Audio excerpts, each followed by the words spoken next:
Through the Looking-Glass by Lewis Carroll. Chapter 1. Looking-Glass House. One thing was certain, that the white kitten had had nothing to do with it. It was the black kitten's fault entirely. For the white kitten had been having its face washed by the old cat for the last quarter of an hour, and bearing it pretty well considering, so you see that it couldn't have had any hand in the mischief. The way Dinah washed her children's faces was this. First she held the poor thing down by its ear with one paw, and then with the other paw she rubbed its face all over, the wrong way, beginning at the nose, and just now, as I said, she was hard at work on the white kitten, which was lying quite still and trying to purr, no doubt feeling that it was all meant for its good.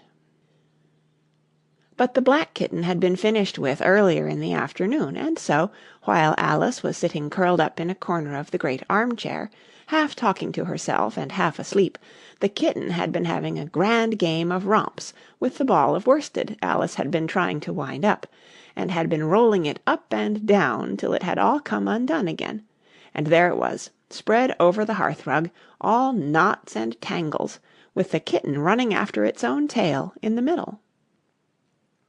"Oh, you wicked little thing!" cried Alice, catching up the kitten and giving it a little kiss to make it understand that it was in disgrace.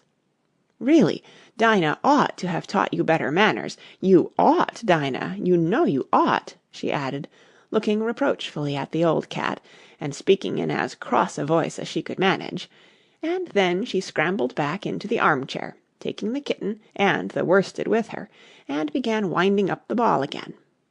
But she didn't get on very fast, as she was talking all the time, sometimes to the kitten, and sometimes to herself.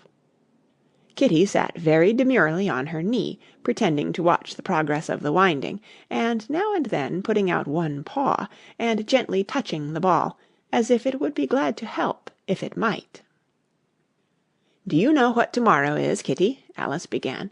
"You'd have guessed if you'd been up in the window with me, only Dinah was making you tidy, so you couldn't. I was watching the boys getting in sticks for the bonfire, and it wants plenty of sticks, Kitty, only it got so cold, and it snowed so, they had to leave off. Never mind, Kitty, we'll go and see the bonfire to-morrow." Here Alice wound 2 or 3 turns of the worsted round the kitten's neck, just to see how it would look. This led to a scramble, in which the ball rolled down upon the floor, and yards of it got unwound again. "Do you know, I was so angry, Kitty," Alice went on as soon as they were comfortably settled again, "when I saw all the mischief you had been doing, I was very nearly opening the window and putting you out into the snow. And you'd have deserved it, you little mischievous darling. What have you got to say for yourself? Now don't interrupt me," she went on, holding up one finger. "I'm going to tell you all your faults. Number 1, you squeaked twice while Dinah was washing your face this morning. Now you can't deny it, Kitty, I heard you. What's that you say?" pretending that the kitten was speaking. "Her paw went into your eye. Well, that's your fault for keeping your eyes open. If you'd shut them tight up, it wouldn't have happened. Now don't make any more excuses, but listen. Number 2, you pulled Snowdrop away by the tail, just as I had put down the saucer of milk before her. What, you were thirsty, were you? How do you know she wasn't thirsty too? Now for number 3, you unwound every bit of the worsted while I wasn't looking. That's 3 faults, Kitty, and you've not been punished for any of them yet. You know I'm saving up all your punishments for Wednesday week. Suppose they had saved up all my punishments," she went on, talking more to herself than the kitten. "What would they do at the end of a year? I should be sent to prison, I suppose, when the day came. Or, let me see, suppose each punishment was to be going without a dinner, then, when the miserable day came, I should have to go without 50 dinners at once. Well, I shouldn't mind that much. I'd far rather go without them than eat them.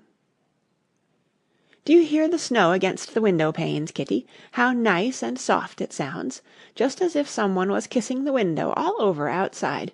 I wonder if the snow loves the trees and fields, that it kisses them so gently. And then it covers them up snug, you know, with a white quilt, and perhaps it says, 'Go to sleep, darlings, till the summer comes again.'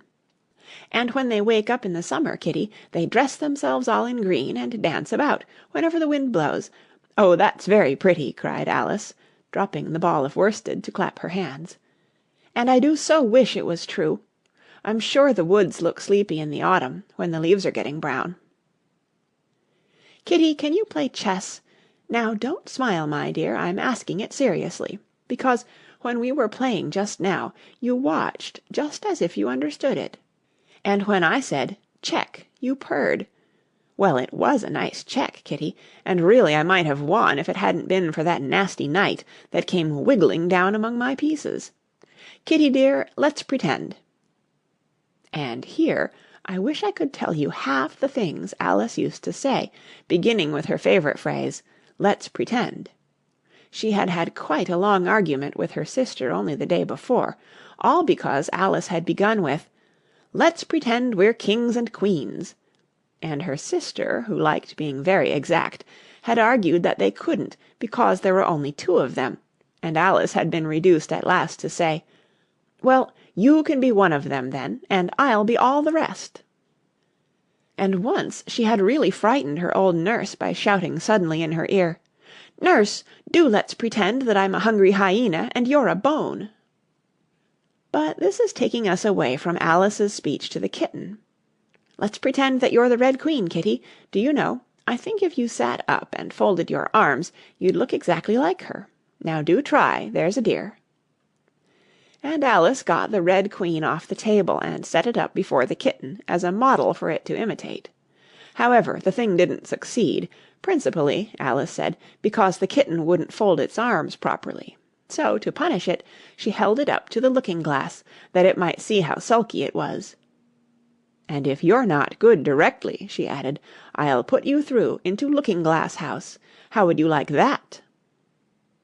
Now, if you'll only attend, Kitty, and not talk so much, I'll tell you all my ideas about Looking-Glass House. First, there's the room you can see through the glass. That's just the same as our drawing-room, only the things go the other way. I can see all of it when I get upon a chair, all but the bit behind the fireplace. Oh, I do so wish I could see that bit. I want so much to know whether they've a fire in the winter. You never can tell, you know, unless our fire smokes, and then smoke comes up in that room too, but that may be only pretence, just to make it look as if they had a fire. Well then, the books are something like our books, only the words go the wrong way. I know that, because I've held up one of our books to the glass, and then they hold up one in the other room. How would you like to live in Looking-Glass House, Kitty? I wonder if they'd give you milk in there. Perhaps looking-glass milk isn't good to drink. But, oh, Kitty, now we come to the passage. You can just see a little peep of the passage in Looking-Glass House if you leave the door of our drawing-room wide open, and it's very like our passage as far as you can see, only you know it may be quite different on beyond. Oh, Kitty, how nice it would be if we could only get through into Looking-Glass House. I'm sure it's got, oh, such beautiful things in it. Let's pretend there's a way of getting through into it somehow, Kitty. Let's pretend the glass has got all soft, like gauze, so that we can get through. Why, it's turning into a sort of mist now, I declare. It'll be easy enough to get through." She was up on the chimney-piece while she said this, though she hardly knew how she had got there. And certainly the glass was beginning to melt away, just like a bright silvery mist. In another moment Alice was through the glass, and had jumped lightly down into the looking-glass room. The very first thing she did was to look whether there was a fire in the fireplace, and she was quite pleased to find that there was a real one, blazing away as brightly as the one she had left behind. "So I shall be as warm here as I was in the old room," thought Alice. "Warmer, in fact, because there'll be no one here to scold me away from the fire. Oh, what fun it'll be when they see me through the glass in here and can't get at me!" Then she began looking about, and noticed that what could be seen from the old room was quite common and uninteresting, but that all the rest was as different as possible. For instance, the pictures on the wall next the fire seemed to be all alive, and the very clock on the chimney-piece (you know you can only see the back of it in the looking-glass) had got the face of a little old man, and grinned at her.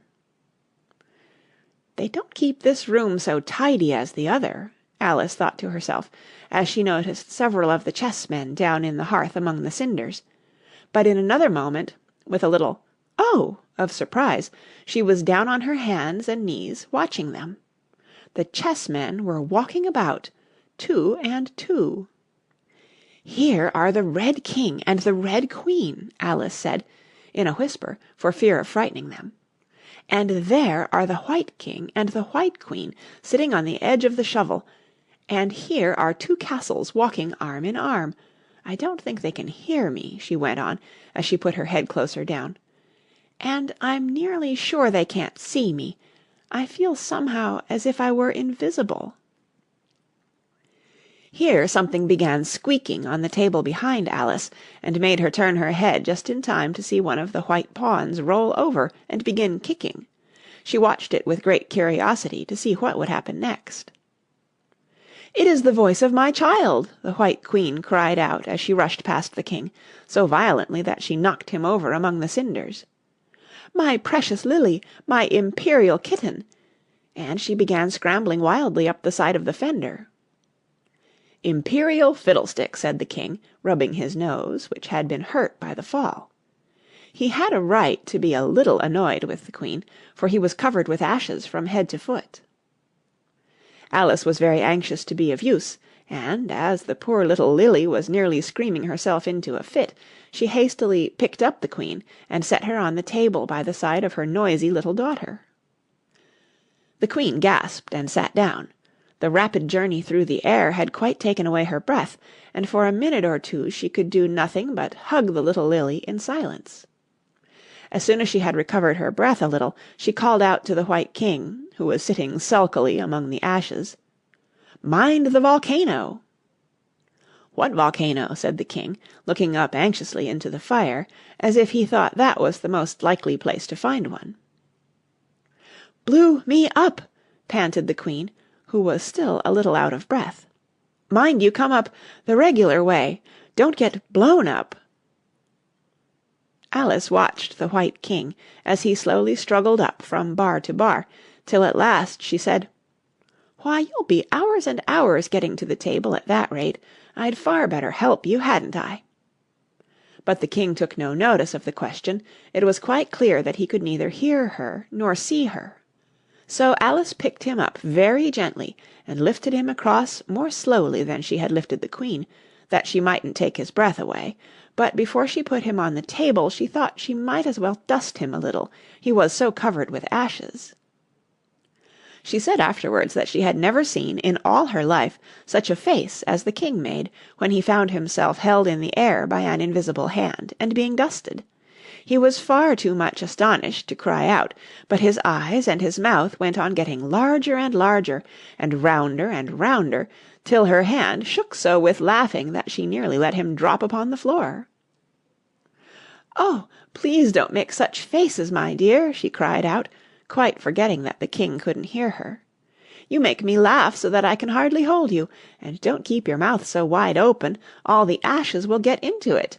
There, now I think you're tidy enough," she added, as she smoothed his hair and set him upon the table near the Queen. The King immediately fell flat on his back and lay perfectly still, and Alice was a little alarmed at what she had done, and went round the room to see if she could find any water to throw over him. However, she could find nothing but a bottle of ink, and when she got back with it she found he had recovered, and he and the Queen were talking together in a frightened whisper, so low that Alice could hardly hear what they said. The King was saying, "I assure you, my dear, I turned cold to the very ends of my whiskers." To which the Queen replied, "You haven't got any whiskers." "The horror of that moment," the King went on, "I shall never, never forget." "You will, though," the Queen said, "if you don't make a memorandum of it." Alice looked on with great interest as the King took an enormous memorandum book out of his pocket and began writing. A sudden thought struck her, and she took hold of the end of the pencil, which came some way over his shoulder, and began writing for him. The poor king looked puzzled and unhappy, and struggled with the pencil for some time without saying anything, but Alice was too strong for him, and at last he panted out, "My dear, I really must get a thinner pencil. I can't manage this one a bit. It writes all manner of things that I don't intend." "What manner of things?" said the Queen, looking over the book, in which Alice had put, "The White Knight is sliding down the poker. He balances very badly." "That's not a memorandum of your feelings." There was a book lying near Alice on the table, and while she sat watching the White King, for she was still a little anxious about him, and had the ink all ready to throw over him in case he fainted again, she turned over the leaves to find some part that she could read. "For it's all in some language I don't know," she said to herself. It was like this, and here we see some curious-looking backwards printing on the page. She puzzled over this for some time, but at last a bright thought struck her. "Why, it's a looking-glass book, of course, and if I hold it up to a glass, the words will all go the right way again." This was the poem that Alice read. Jabberwocky. 'Twas brillig, and the slithy toves did gyre and gimble in the wabe. All mimsy were the borogoves, and the mome raths outgrabe. Beware the Jabberwock, my son, the jaws that bite, the claws that catch. Beware the Jubjub bird, and shun the frumious Bandersnatch. He took his vorpal sword in hand, long time the manxome foe he sought, so rested he by the Tumtum tree, and stood a while in thought. And as in uffish thought he stood, the Jabberwock with eyes of flame came whiffling through the tulgey wood, and burbled as it came. 1, 2, and through the vorpal blade went snicker-snack. He left it dead, and with its head he went galumphing back. "And hast thou slain the Jabberwock? Come to my arms, my beamish boy. O frabjous day, callooh, callay, he chortled in his joy. 'Twas brillig, and the slithy toves did gyre and gimble in the wabe. All mimsy were the borogoves, and the mome raths outgrabe." "It seems very pretty," she said, when she had finished it, "but it's rather hard to understand." You see, she didn't like to confess, even to herself, that she couldn't make it out at all. "Somehow it seems to fill my head with ideas, only I don't exactly know what they are. However, somebody killed something. That's clear at any rate." "But oh," thought Alice, suddenly jumping up, "if I don't make haste, I shall have to go back through the looking-glass before I've seen what the rest of the house is like. Let's have a look at the garden first."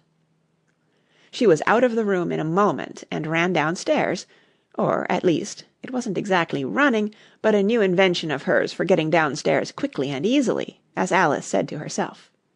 She just kept the tips of her fingers on the handrail and floated gently down without even touching the stairs with her feet. Then she floated on through the hall, and would have gone straight out at the door in the same way if she hadn't caught hold of the door-post.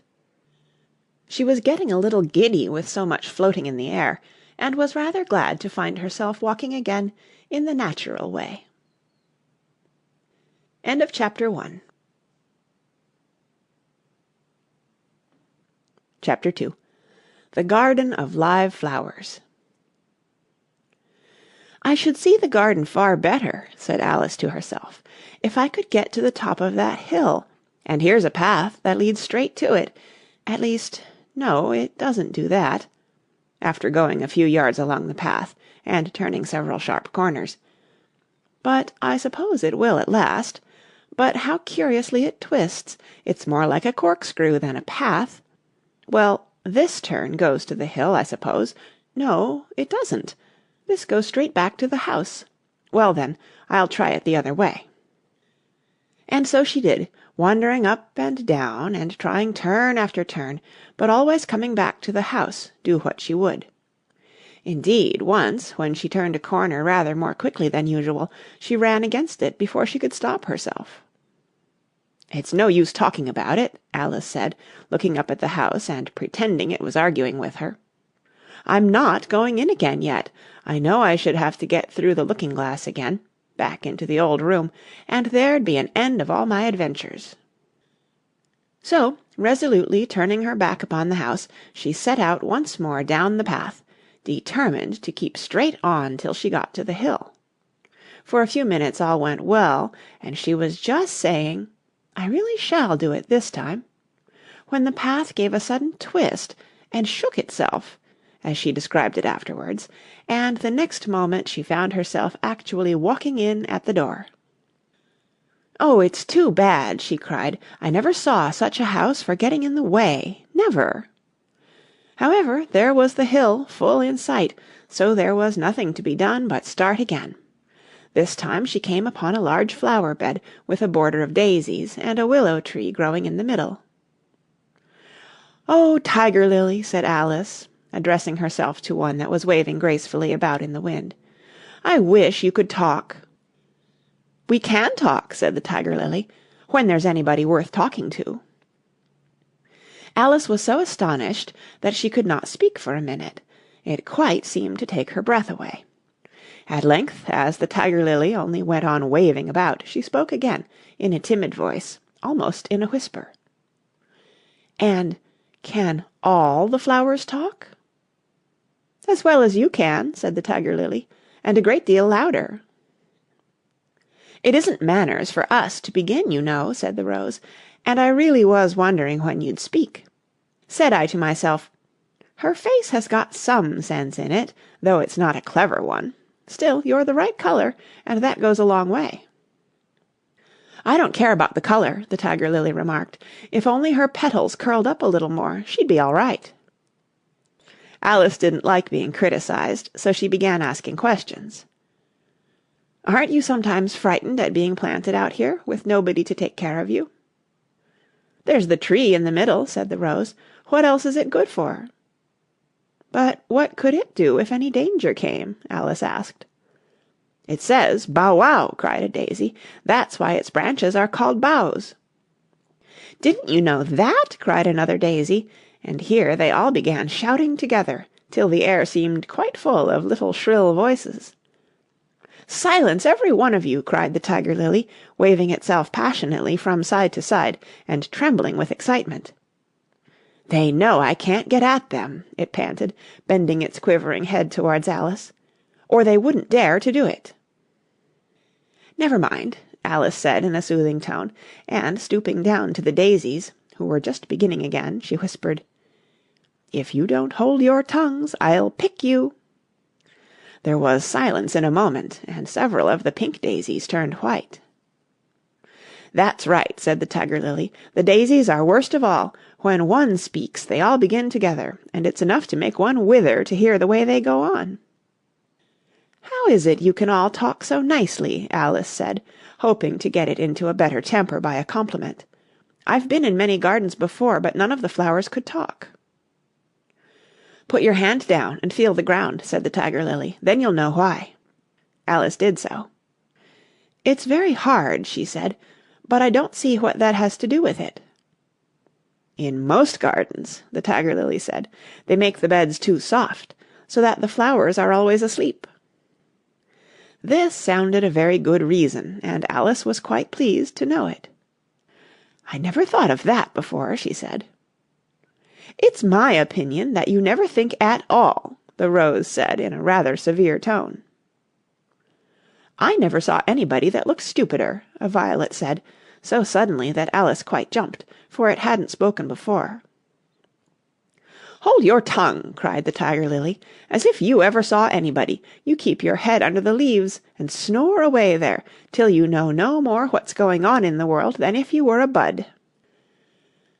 "Are there any more people in the garden besides me?" Alice said, not choosing to notice the Rose's last remark. "There's one other flower in the garden that can move about like you," said the Rose. "I wonder how you do it." "You're always wondering," said the Tiger Lily. "But she's more bushy than you are." "Is she like me?" Alice asked eagerly, for the thought crossed her mind, "There's another little girl in the garden somewhere." "Well, she has the same awkward shape as you," the Rose said, "but she's redder, and her petals are shorter, I think." "Her petals are done up close, almost like a dahlia," the Tiger Lily interrupted. "Not tumbled about anyhow like yours." "But that's not your fault," the Rose added kindly. "You're beginning to fade, you know, and then one can't help one's petals getting a little untidy." Alice didn't like this idea at all, so to change the subject she asked, "Does she ever come out here?" "I dare say you'll see her soon," said the Rose. "She's one of the thorny kind." "Where does she wear the thorns?" Alice asked with some curiosity. "Why, all round her head, of course," the Rose replied. "I was wondering you hadn't got some too. I thought it was the regular rule." "She's coming!" cried the Larkspur. "I hear her footstep, thump, thump, thump, along the gravel walk." Alice looked round eagerly and found that it was the Red Queen. "She's grown a good deal," was her first remark. She had, indeed. When Alice first found her in the ashes, she had been only 3 inches high, and here she was, half a head taller than Alice herself. "It's the fresh air that does it," said the Rose. "Wonderfully fine air it is out here." "I think I'll go and meet her," said Alice, for, though the flowers were interesting enough, she felt that it would be far grander to have a talk with a real queen. "You can't possibly do that," said the Rose. "I should advise you to walk the other way." This sounded nonsense to Alice, so she said nothing, but set off at once towards the Red Queen. To her surprise, she lost sight of her in a moment, and found herself walking in at the front door again. A little provoked, she drew back, and after looking everywhere for the Queen, whom she spied out at last, a long way off, she thought she would try the plan, this time, of walking in the opposite direction. It succeeded beautifully. She had not been walking a minute before she found herself face to face with the Red Queen, and full in sight of the hill she had been so long aiming at. "Where do you come from?" said the Red Queen. "And where are you going? Look up, speak nicely, and don't twiddle your fingers all the time." Alice attended to all these directions, and explained, as well as she could, that she had lost her way. "I don't know what you mean by your way," said the Queen. "All the ways about here belong to me. But why did you come out here at all?" she added in a kinder tone. "Curtsy while you're thinking what to say. It saves time." Alice wondered a little at this, but she was too much in awe of the Queen to disbelieve it. "I'll try it when I go home," she thought to herself, "the next time I'm a little late for dinner."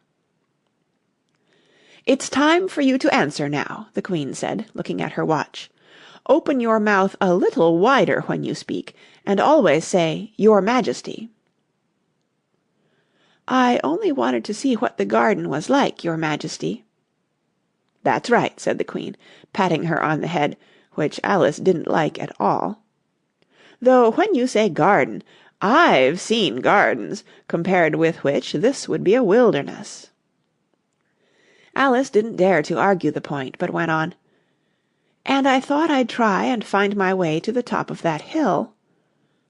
"When you say hill," the Queen interrupted, "I could show you hills in comparison with which you'd call that a valley." "No, I shouldn't," said Alice, surprised into contradicting her at last. "A hill can't be a valley, you know. That would be nonsense." The Red Queen shook her head. "You may call it nonsense if you like," she said, "but I've heard nonsense, compared with which that would be as sensible as a dictionary." Alice curtsied again, as she was afraid from the Queen's tone that she was a little offended, and they walked on in silence till they got to the top of the little hill.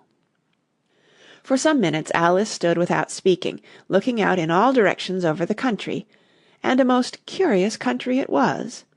There were a number of tiny little brooks running straight across it from side to side, and the ground between was divided up into squares by a number of little green hedges that reached from brook to brook.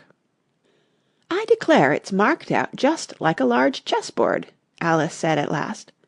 "There ought to be some men moving about somewhere, and so there are!" she added in a tone of delight, and her heart began to beat quick with excitement as she went on. "It's a great huge game of chess that's being played all over the world. If this is the world at all, you know. Oh, what fun it is! How I wish I was one of them! I wouldn't mind being a pawn, if only I might join, though of course I should like to be a queen best." She glanced rather shyly at the real queen as she said this, but her companion only smiled pleasantly and said, "That's easily managed. You can be the White Queen's pawn if you like, as Lily's too young to play, and you're in the second square to begin with. When you get to the 8th square you'll be a queen."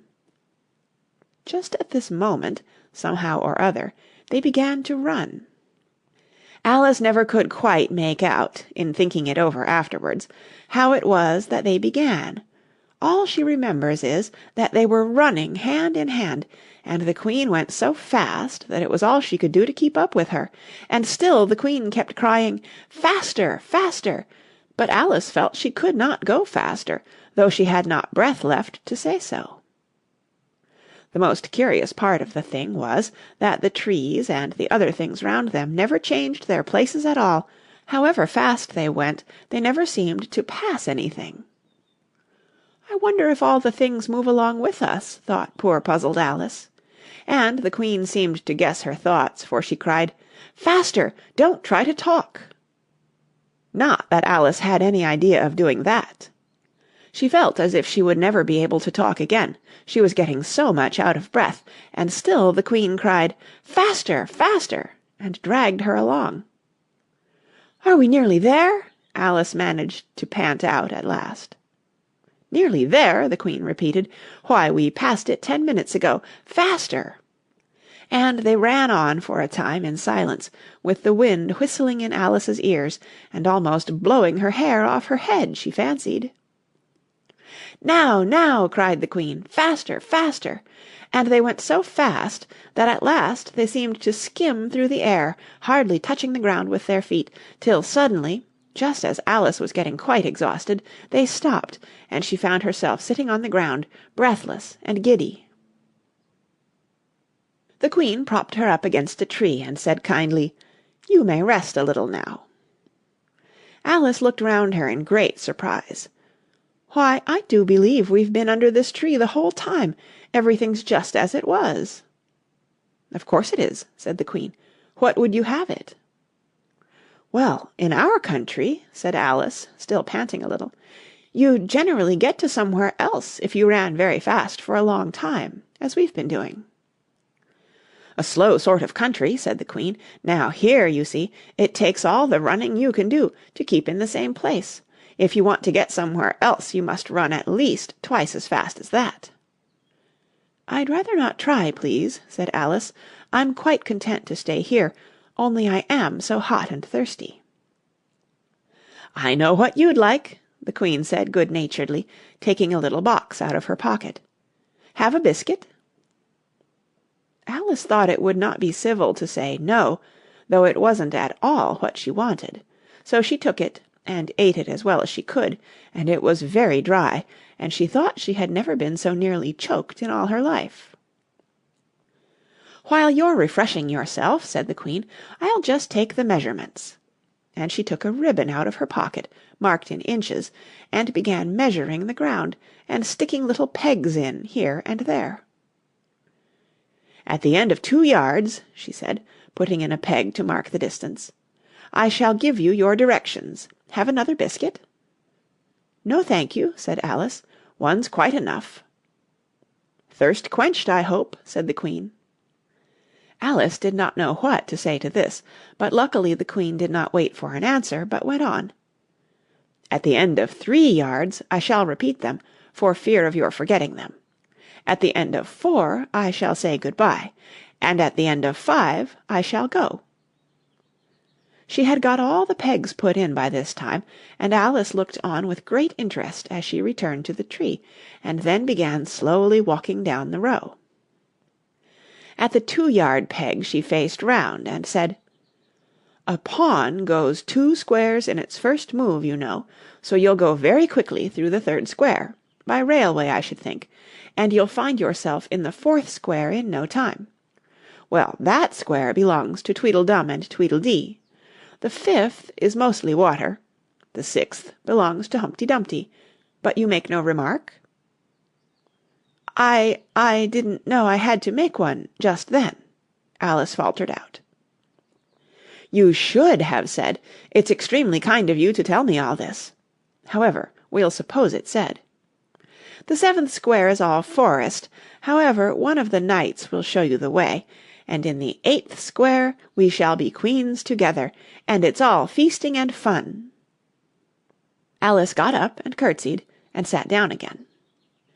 At the next peg the Queen turned again, and this time she said, "Speak in French when you can't think of the English for a thing. Turn out your toes as you walk, and remember who you are." She did not wait for Alice to curtsy this time, but walked on quickly to the next peg, where she turned for a moment to say good-bye, and then hurried on to the last. How it happened Alice never knew, but exactly as she came to the last peg she was gone. Whether she vanished into the air, or whether she ran quickly into the wood, and she can run very fast, thought Alice, there was no way of guessing, but she was gone, and Alice began to remember that she was a pawn, and that it would soon be time for her to move. End of Chapter 2. Chapter 3. Looking-glass insects. Of course, the first thing to do was to make a grand survey of the country she was going to travel through. It's something very like learning geography, thought Alice, as she stood on tiptoe, in hopes of being able to see a little further.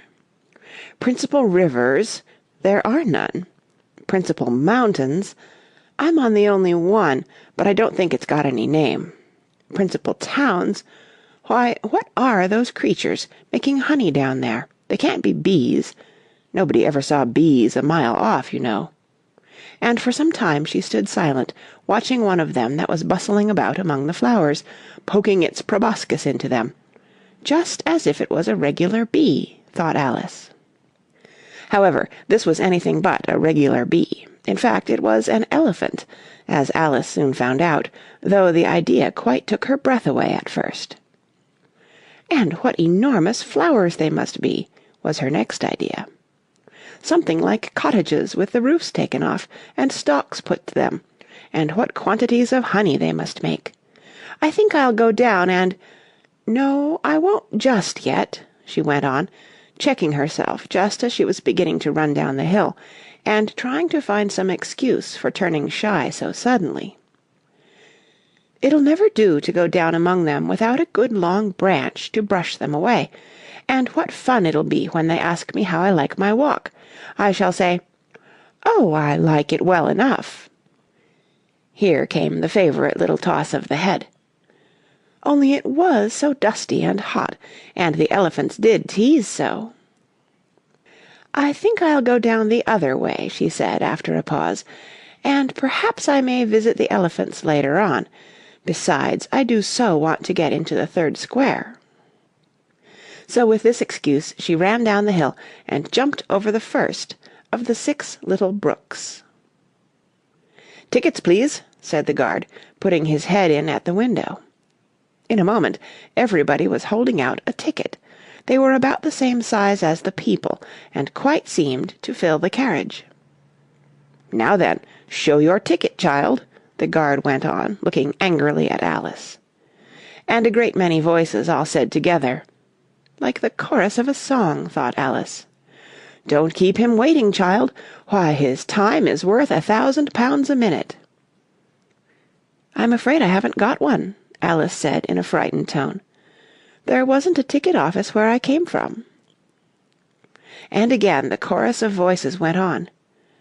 "There wasn't room for one where she came from.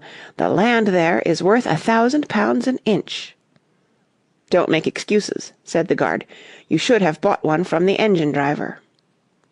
And once more the chorus of voices went on with, "The man that drives the engine, why, the smoke alone is worth £1,000 a puff." Alice thought to herself, "Then there's no use in speaking." The voices didn't join in this time, as she hadn't spoken, but to her great surprise they all thought in chorus.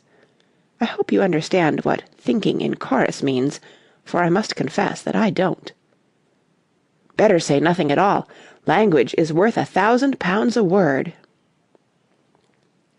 All this time the guard was looking at her, first through a telescope, then through a microscope, and then through an opera-glass. At last he said, "You're travelling the wrong way," and shut up the window, and went away. "So young a child," said the gentleman sitting opposite to her. He was dressed in white paper. "Ought to know which way she's going, even if she doesn't know her own name." A goat that was sitting next to the gentleman in white shut his eyes and said in a loud voice, "She ought to know her way to the ticket office, even if she doesn't know her alphabet." There was a beetle sitting next to the goat. It was a very queer carriage full of passengers altogether, and, as the rule seemed to be that they should all speak in turn, he went on with, "She'll have to go back from here as luggage." Alice couldn't see who was sitting beyond the beetle, but a hoarse voice spoke next. "Change engines," it said, and was obliged to leave off. "It sounds like a horse," Alice thought to herself, and an extremely small voice, close to her ear, said, "You might make a joke on that, something about horse and horse, you know." Then a very gentle voice in the distance said, "She must be labelled Lass, with care, you know." And after that other voices went on. "What a number of people there are in the carriage," thought Alice, saying, "She must go by post, as she's got a head on her. She must be sent as a message by the telegraph. She must draw the train herself the rest of the way," and so on. But the gentleman dressed in white paper leaned forwards and whispered in her ear, "Never mind what they all say, my dear, but take a return ticket every time the train stops." "Indeed I shan't," Alice said rather impatiently.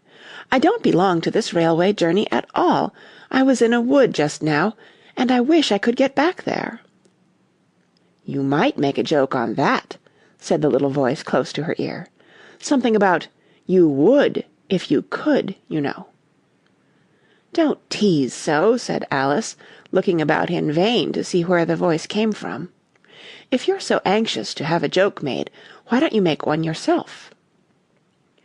The little voice sighed deeply.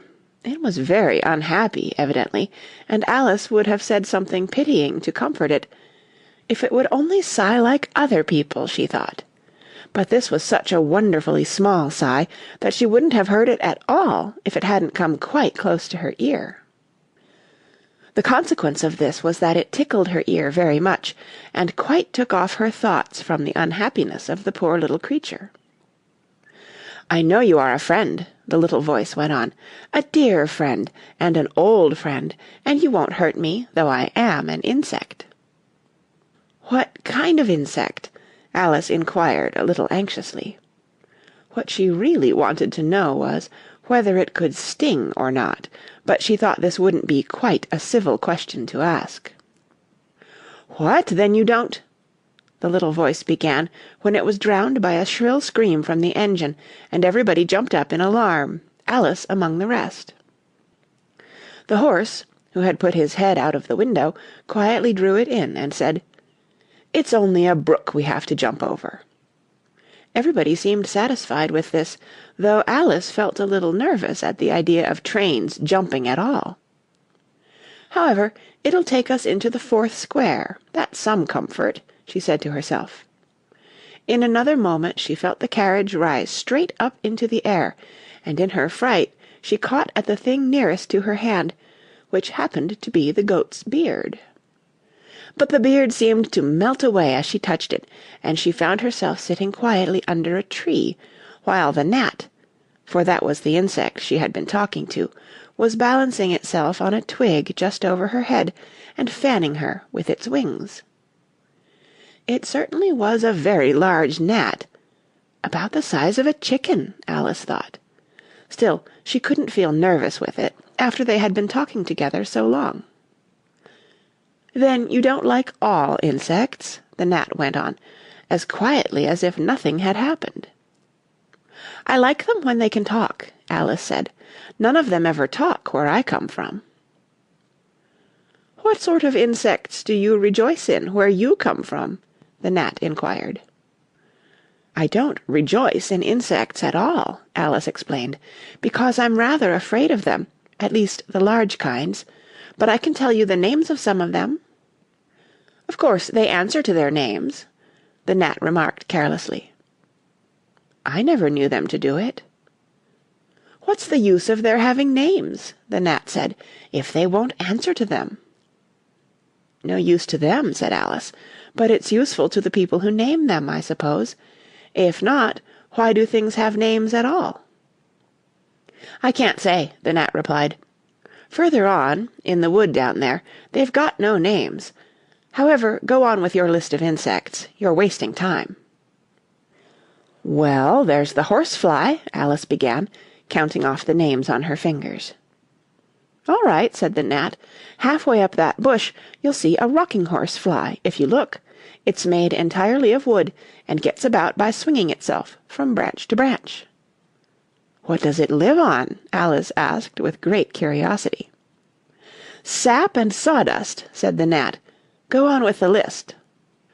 Alice looked up at the rocking horse fly with great interest, and made up her mind that it must have been just repainted, it looked so bright and sticky, and then she went on. "And there's the dragonfly." "Look on the branch above your head," said the gnat, "and there you'll find a snapdragon-fly. Its body is made of plum-pudding, its wings of holly leaves, and its head is a raisin burning in brandy." "And what does it live on?" "Frumenty and mince-pie," the gnat replied, "and it makes its nest in a Christmas box." "And then there's the butterfly," Alice went on, after she had taken a good look at the insect with its head on fire, and had thought to herself, "I wonder if that's the reason insects are so fond of flying into candles, because they want to turn into snapdragon-flies." "Crawling at your feet," said the gnat. Alice drew her feet back in some alarm. "You may observe a bread and butter fly. Its wings are thin slices of bread and butter, its body is a crust, and its head is a lump of sugar." "And what does it live on?" "Weak tea with cream in it." A new difficulty came into Alice's head. "Supposing it couldn't find any," she suggested. "Then it would die, of course."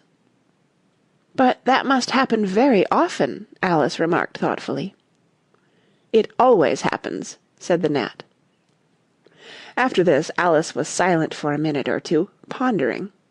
The gnat amused itself meanwhile by humming round and round her head. At last it settled again and remarked, "I suppose you don't want to lose your name." "No, indeed," Alice said, a little anxiously. "And yet I don't know," the gnat went on in a careless tone. "Only think how convenient it would be if you could manage to go home without it.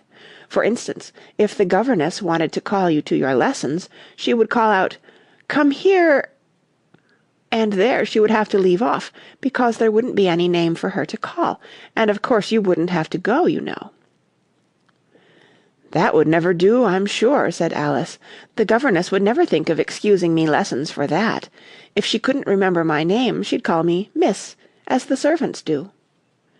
"Well, if she said 'Miss' and didn't say anything more," the gnat remarked, "of course you'd miss your lessons. That's a joke. I wish you had made it." "Why do you wish I had made it?" Alice asked. "It's a very bad one." But the gnat only sighed deeply, while 2 large tears came rolling down its cheeks. "You shouldn't make jokes," Alice said, "if it makes you so unhappy." Then came another of those melancholy little sighs, and this time the poor gnat really seemed to have sighed itself away, for when Alice looked up, there was nothing whatever to be seen on the twig, and, as she was getting quite chilly with sitting still so long, she got up and walked on. She very soon came to an open field, with a wood on the other side of it. It looked much darker than the last wood, and Alice felt a little timid about going into it. However, on second thoughts, she made up her mind to go on. "For I certainly won't go back," she thought to herself, and this was the only way to the 8th square. "This must be the wood," she said thoughtfully to herself, "where things have no names. I wonder what'll become of my name when I go in. I shouldn't like to lose it at all, because they'd have to give me another, and it would be almost certain to be an ugly one. But then the fun would be trying to find the creature that had got my old name. That's just like the advertisements, you know, when people lose dogs. Answers to the name of Dash, had on a brass collar. Just fancy calling everything you met Alice, till one of them answered. Only they wouldn't answer at all if they were wise." She was rambling on in this way when she reached the wood. It looked very cool and shady. "Well, at any rate, it's a great comfort," she said, as she stepped under the trees, after being so hot, to get into what?" she went on, rather surprised at not being able to think of the word. "I mean, to get under this, you know," putting her hand on the trunk of the tree. "What does it call itself, I wonder? I do believe it's got no name. Why, to be sure it hasn't." She stood silent for a minute, thinking. Then she suddenly began again. "Then it really has happened after all. And now, who am I? I will remember if I can. I'm determined to do it." But being determined didn't help much, and all she could say, after a great deal of puzzling, was, "L. I know it begins with L." Just then a fawn came wandering by. It looked at Alice with its large, gentle eyes, but didn't seem at all frightened. Here then, Alice said, as she held out her hand and tried to stroke it, but it only started back a little, and then stood looking at her again. "What do you call yourself?" the fawn said at last. Such a soft, sweet voice it had. "I wish I knew," thought poor Alice. She answered rather sadly, "Nothing just now." "Think again," it said. "That won't do." Alice thought, but nothing came of it. "Please, would you tell me what you call yourself?" she said timidly. "I think that might help a little." "I'll tell you, if you'll move a little further on," the fawn said. "I can't remember here." So they walked on together through the wood, Alice with her arms clasped lovingly round the soft neck of the fawn, till they came out into another open field, and here the fawn gave a sudden bound into the air, and shook itself free from Alice's arms. "I'm a fawn!" it cried out in a voice of delight, "and, dear me, you're a human child!" A sudden look of alarm came into its beautiful brown eyes, and in another moment it had darted away at full speed. Alice stood looking after it, almost ready to cry with vexation at having lost her dear little fellow-traveller so suddenly. "However, I know my name now," she said. "That's some comfort. Alice, Alice, I won't forget it again. And now, which of these finger-posts ought I to follow, I wonder?" It was not a very difficult question to answer, as there was only one road through the wood, and the two finger-posts both pointed along it. "I'll settle it," Alice said to herself, "when the road divides, and they point different ways."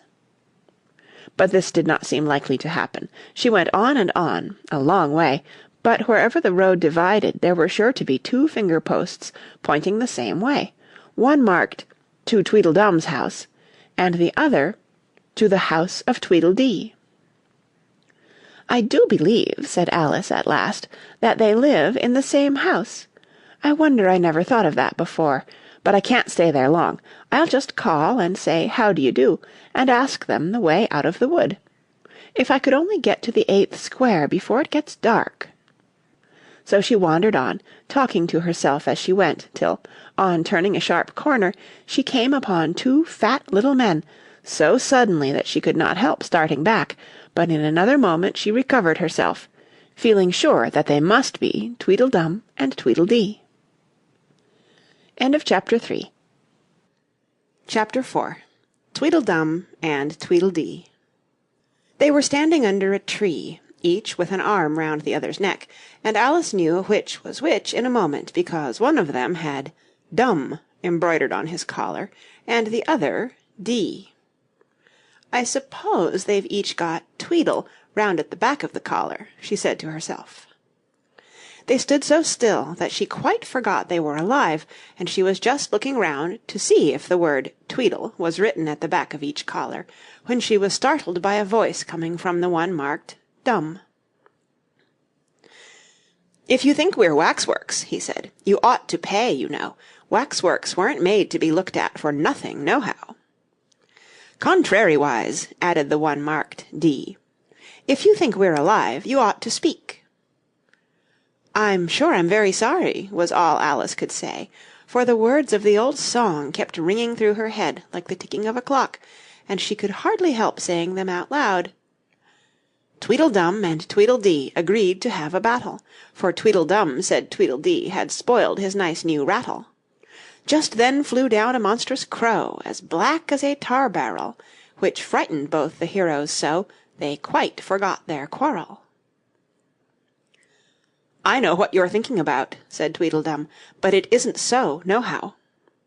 "Contrariwise," continued Tweedledee, "if it was so, it might be, and if it were so, it would be, but as it isn't, it ain't. That's logic." "I was thinking," Alice said very politely, "which is the best way out of this wood? It's getting so dark. Would you tell me, please?" But the little men only looked at each other and grinned. They looked so exactly like a couple of great schoolboys that Alice couldn't help pointing her finger at Tweedledum and saying, "First boy!" "Nohow!" Tweedledum cried out briskly, and shut his mouth up again with a snap. "Next boy!" said Alice, passing on to Tweedledee, though she felt quite certain he would only shout out "Contrariwise," and so he did. "You've been wrong!" cried Tweedledum. "The first thing in a visit is to say, 'How d'ye do?' and shake hands." And here the two brothers gave each other a hug, and then they held out the two hands that were free to shake hands with her. Alice did not like shaking hands with either of them first, for fear of hurting the other one's feelings, so, as the best way out of the difficulty, she took hold of both hands at once. The next moment they were dancing round in a ring. This seemed quite natural, she remembered afterwards, and she was not even surprised to hear music playing. It seemed to come from the tree under which they were dancing, and it was done, as well as she could make it out, by the branches rubbing across one another, like fiddles and fiddlesticks.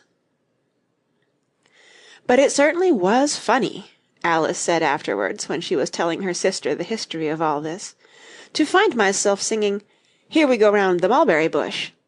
I don't know when I began it, but somehow I felt as if I'd been singing it a long, long time." The other two dancers were fat and very soon out of breath. "4 times round is enough for one dance," Tweedledum panted out, and they left off dancing as suddenly as they had begun.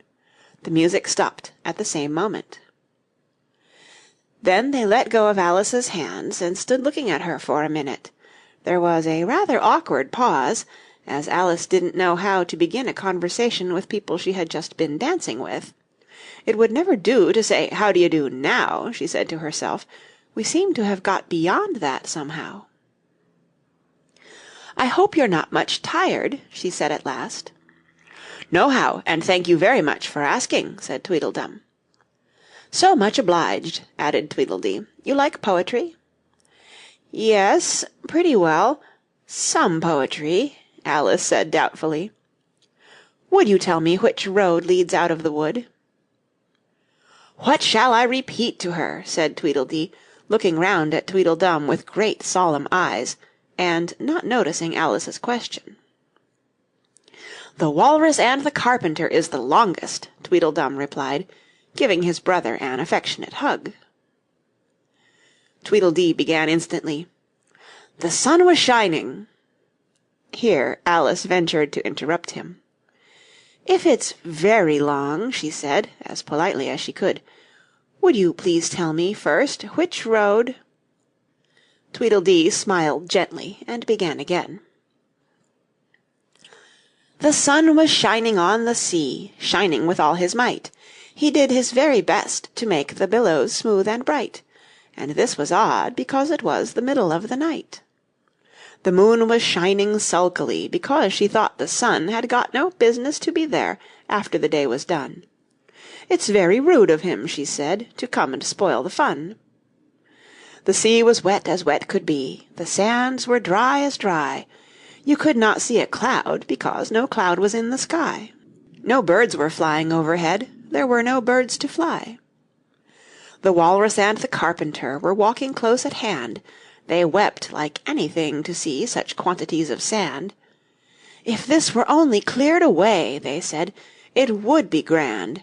If 7 maids with 7 mops swept it for half a year, do you suppose," the walrus said, "that they could get it clear?" "I doubt it," said the carpenter, and shed a bitter tear.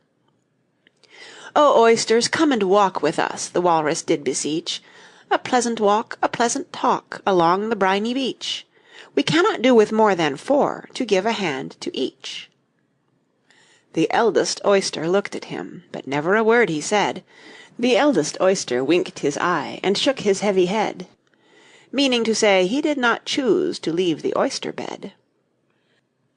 But 4 young oysters hurried up, all eager for the treat. Their coats were brushed, their faces washed, their shoes were clean and neat. And this was odd, because, you know, they hadn't any feet. 4 other oysters followed them, and yet another 4, and thick and fast they came at last, and more and more and more, all hopping through the frothy waves, and scrambling to the shore. The walrus and the carpenter walked on a mile or so, and then they rested on a rock conveniently low, and all the little oysters stood and waited in a row. "The time has come," the walrus said, "to talk of many things, of shoes and ships and sealing-wax, of cabbages and kings, and why the sea is boiling hot, and whether pigs have wings." "But wait a bit," the oysters cried, "before we have our chat, for some of us are out of breath, and all of us are fat." "No hurry," said the carpenter. They thanked him much for that. "A loaf of bread," the walrus said, "is what we chiefly need. Pepper and vinegar besides are very good indeed. Now, if you're ready, oysters dear, we can begin to feed." "But not on us," the oysters cried, turning a little blue. "After such kindness, that would be a dismal thing to do." "The night is fine," the walrus said. "Do you admire the view?" "It was so kind of you to come, and you are very nice." The carpenter said nothing, but "Cut us another slice. I wish you were not quite so deaf, I've had to ask you twice." "It seems a shame," the walrus said, "to play them such a trick, after we've brought them out so far and made them trot so quick." The carpenter said nothing, but "The butter's spread too thick." "I weep for you," the walrus said, "I deeply sympathize." With sobs and tears he sorted out those of the largest size, holding his pocket-handkerchief before his streaming eyes. "Oh, oysters," said the carpenter, "you've had a pleasant run. Shall we be trotting home again?" But answer came there none, and that was scarcely odd, because they'd eaten every one. "I like the walrus best," said Alice, "because you see he was a little sorry for the poor oysters." "He ate more than the carpenter, though," said Tweedledee. "You see he held his handkerchief in front, so that the carpenter couldn't count how many he took, contrariwise." "That was mean," Alice said indignantly. "Then I like the carpenter best, if he didn't eat so many as the walrus." "But he ate as many as he could get," said Tweedledum. This was a puzzler. After a pause, Alice began, "Well, they were both very unpleasant characters." Here she checked herself in some alarm at hearing something that sounded to her like the puffing of a large steam engine in the wood near them, though she feared it was more likely to be a wild beast. "Are there any lions or tigers about here?" she asked timidly. "It's only the Red King snoring," said Tweedledee. "Come and look at him," the brothers cried, and they each took one of Alice's hands and led her up to where the king was sleeping. "Isn't he a lovely sight?" said Tweedledum. Alice couldn't say honestly that he was. He had a tall red nightcap on, with a tassel, and he was lying crumpled up into a sort of untidy heap, and snoring loud. "Fit to snore his head off," as Tweedledum remarked. "I'm afraid he'll catch cold with lying on the damp grass," said Alice, who was a very thoughtful little girl.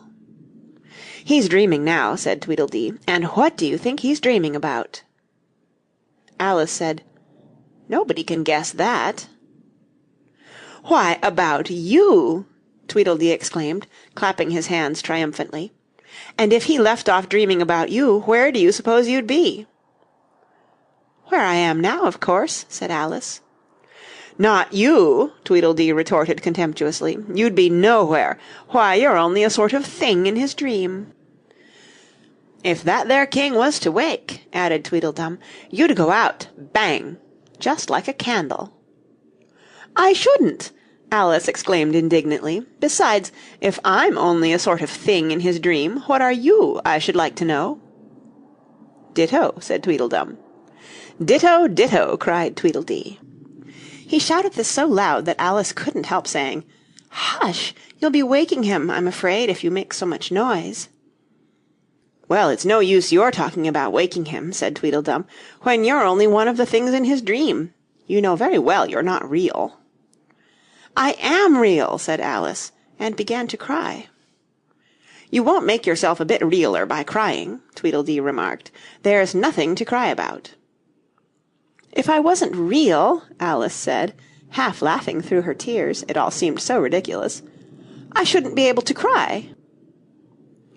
"I hope you don't suppose those are real tears," Tweedledum interrupted in a tone of great contempt.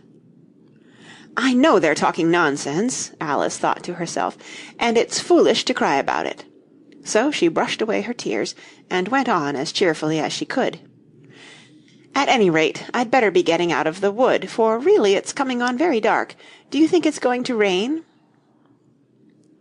Tweedledum spread a large umbrella over himself and his brother, and looked up into it. "No, I don't think it is," he said. "At least, not under here, nohow. But it may rain outside." "It may, if it chooses," said Tweedledee. "We've no objection, contrariwise." "Selfish things," thought Alice, and she was just going to say "good night" and leave them, when Tweedledum sprang out from under the umbrella and seized her by the wrist. "Do you see that?" he said, in a voice choking with passion, and his eyes grew large and yellow all in a moment, as he pointed with a trembling finger at a small white thing lying under the tree. "It's only a rattle," Alice said, after a careful examination of the little white thing. "Not a rattlesnake, you know," she added hastily, thinking that he was frightened. "Only an old rattle, quite old and broken." "I knew it was!" cried Tweedledum, beginning to stamp about wildly and tear his hair. "It's spoilt, of course." Here he looked at Tweedledee, who immediately sat down on the ground and tried to hide himself under the umbrella.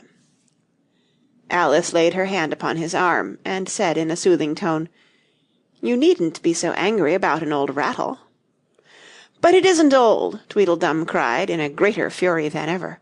"It's new, I tell you. I bought it yesterday. My nice new rattle!" And his voice rose to a perfect scream. All this time Tweedledee was trying his best to fold up the umbrella with himself in it, which was such an extraordinary thing to do that it quite took off Alice's attention from the angry brother. But he couldn't quite succeed, and it ended in his rolling over, bundled up in the umbrella, with only his head out, and there he lay, opening and shutting his mouth and his large eyes, looking more like a fish than anything else, Alice thought. "Of course you agree to have a battle," Tweedledum said in a calmer tone. "I suppose so," the other sulkily replied, as he crawled out of the umbrella, "only she must help us to dress up, you know." So the two brothers went off hand in hand into the wood, and returned in a minute with their arms full of things, such as bolsters, blankets, hearth-rugs, tablecloths, dish-covers, and coal-scuttles. "I hope you're a good hand at pinning and tying strings," Tweedledum remarked. "Every one of these things has got to go on, somehow or other." Alice said afterwards she had never seen such a fuss made about anything in all her life, the way those two bustled about, and the quantity of things they put on, and the trouble they gave her in tying strings and fastening buttons.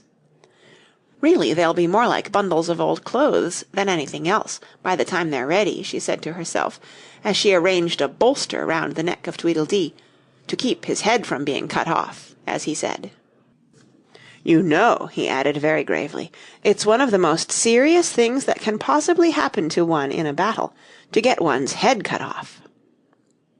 Alice laughed aloud, but she managed to turn it into a cough, for fear of hurting his feelings.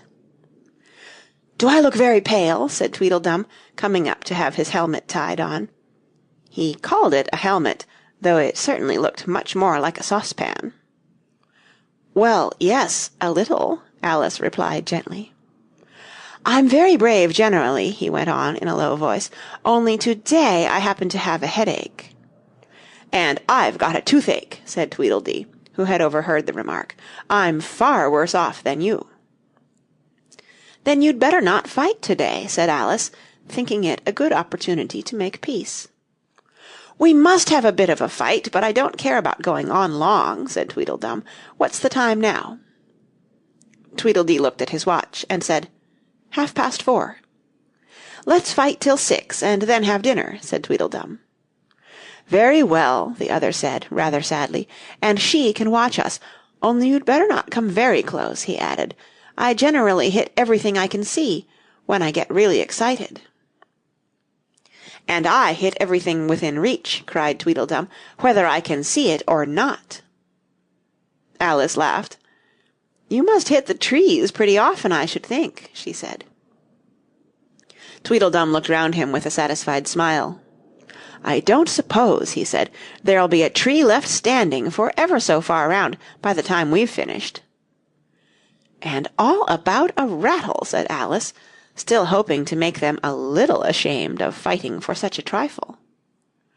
"I shouldn't have minded it so much," said Tweedledum, "if it hadn't been a new one." "I wish the monstrous crow would come," thought Alice.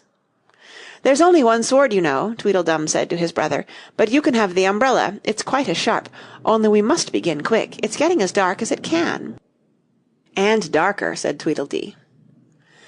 It was getting dark so suddenly that Alice thought there must be a thunderstorm coming on. "What a thick black cloud that is," she said, "and how fast it comes! Why, I do believe it's got wings." "It's the crow!" Tweedledum cried out in a shrill voice of alarm, and the two brothers took to their heels and were out of sight in a moment. Alice ran a little way into the wood and stopped under a large tree. "It can never get at me here," she thought. "It's far too large to squeeze itself in among the trees, but I wish it wouldn't flap its wings so. It makes quite a hurricane in the wood. Here's somebody's shawl being blown away." End of Chapter 4. Chapter 5. Wool and Water. She caught the shawl as she spoke, and looked about for the owner. In another moment the White Queen came running wildly through the wood, with both arms stretched out wide, as if she were flying, and Alice very civilly went to meet her with the shawl. "I'm very glad I happened to be in the way," Alice said, as she helped her to put on her shawl again. The White Queen only looked at her in a helpless, frightened sort of way, and kept repeating something in a whisper to herself that sounded like bread and butter, bread and butter, and Alice felt that if there was to be any conversation at all, she must manage it herself. So she began rather timidly, "Am I addressing the White Queen?" "Well, yes, if you call that addressing," the Queen said. "It isn't my notion of the thing at all." Alice thought it would never do to have an argument at the very beginning of their conversation, so she smiled and said, "If your Majesty will only tell me the right way to begin, I'll do it as well as I can." "But I don't want it done at all," groaned the poor Queen. "I've been addressing myself for the last 2 hours." It would have been all the better, as it seemed to Alice, if she had got someone else to dress her, she was so dreadfully untidy. "Every single thing's crooked," Alice thought to herself, "and she's all over pins.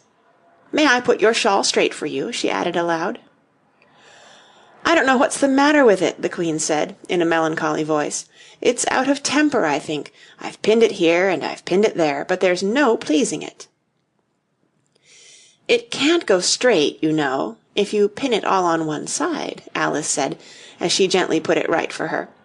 "And, dear me, what a state your hair is in!" "The brush has got entangled in it," the Queen said with a sigh, "and I lost the comb yesterday." Alice carefully released the brush and did her best to get the hair into order. "Come, you look rather better now," she said, after altering most of the pins, "but really you should have a lady's maid." "I'm sure I'll take you with pleasure," the Queen said. "Twopence a week, and jam every other day."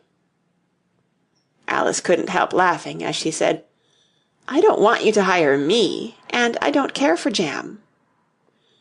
"It's very good jam," said the Queen. "Well, I don't want any today, at any rate." "You couldn't have it if you did want it," the Queen said. "The rule is, jam tomorrow and jam yesterday, but never jam today."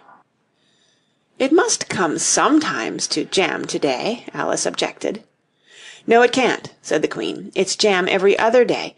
Today isn't any other day, you know." "I don't understand you," said Alice. "It's dreadfully confusing."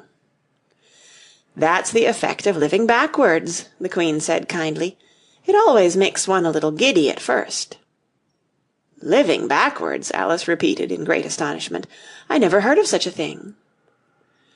"But there's one great advantage in it, that one's memory works both ways."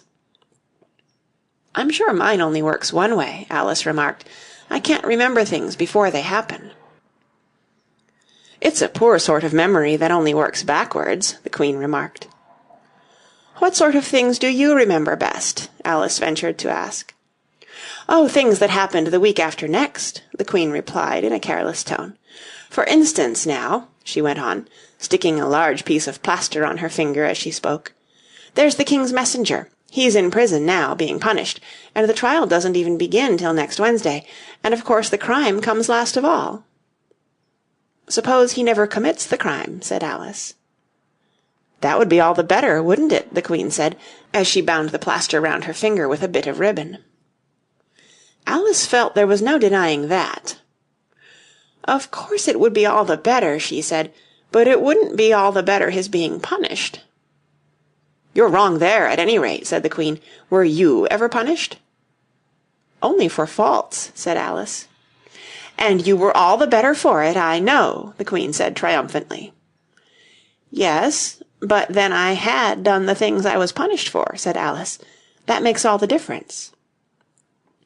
"But if you hadn't done them," the Queen said, "that would have been better still. Better and better and better." Her voice went higher with each "better," till it got quite to a squeak at last.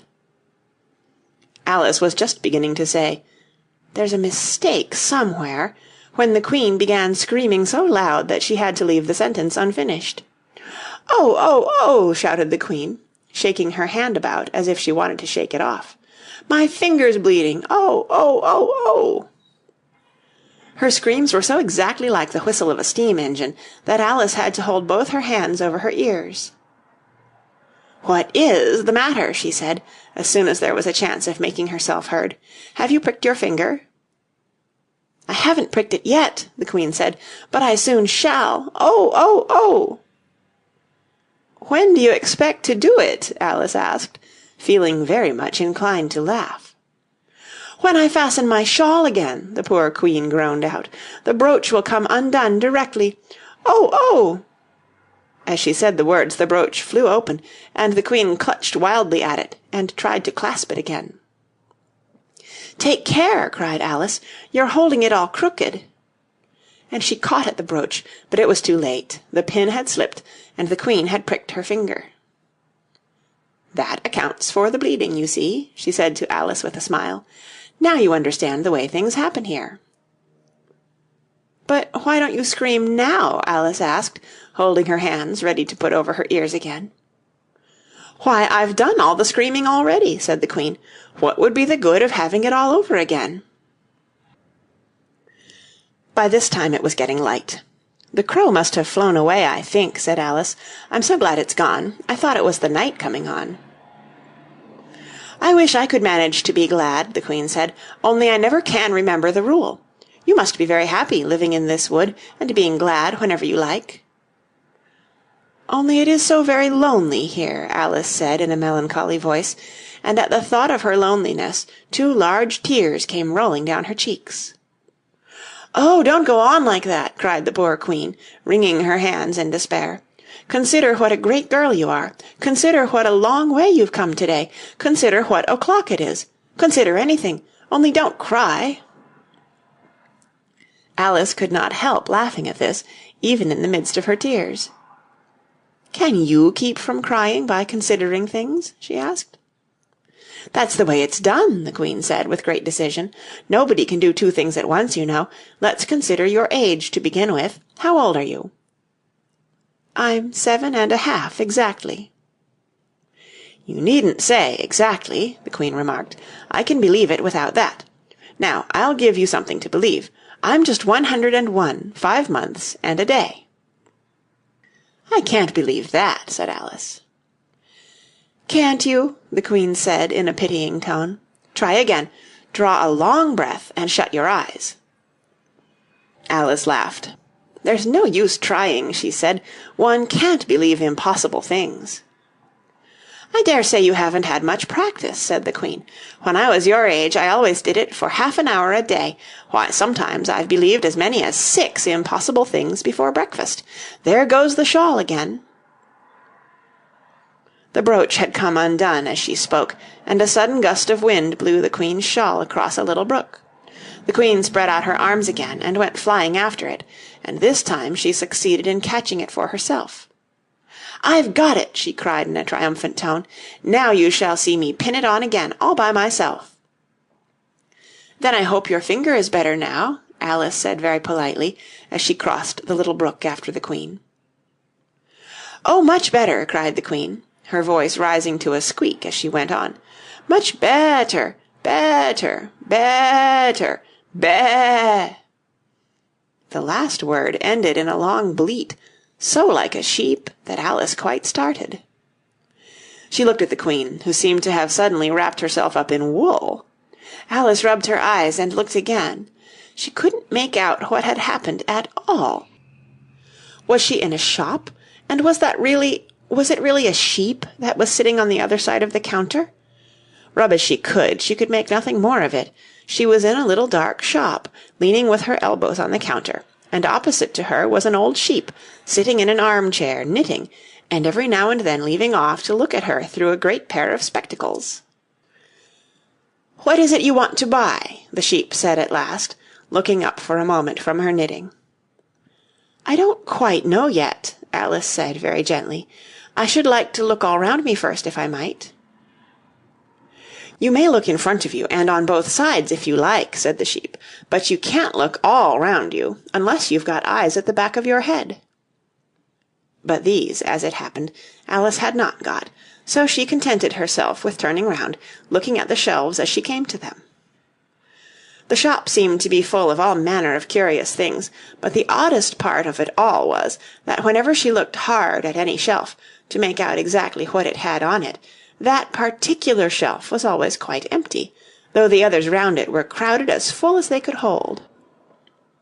"Things flow about here so," she said at last, in a plaintive tone, after she had spent a minute or so in vainly pursuing a large bright thing that looked sometimes like a doll and sometimes like a work-box, and was always in the shelf next above the one she was looking at.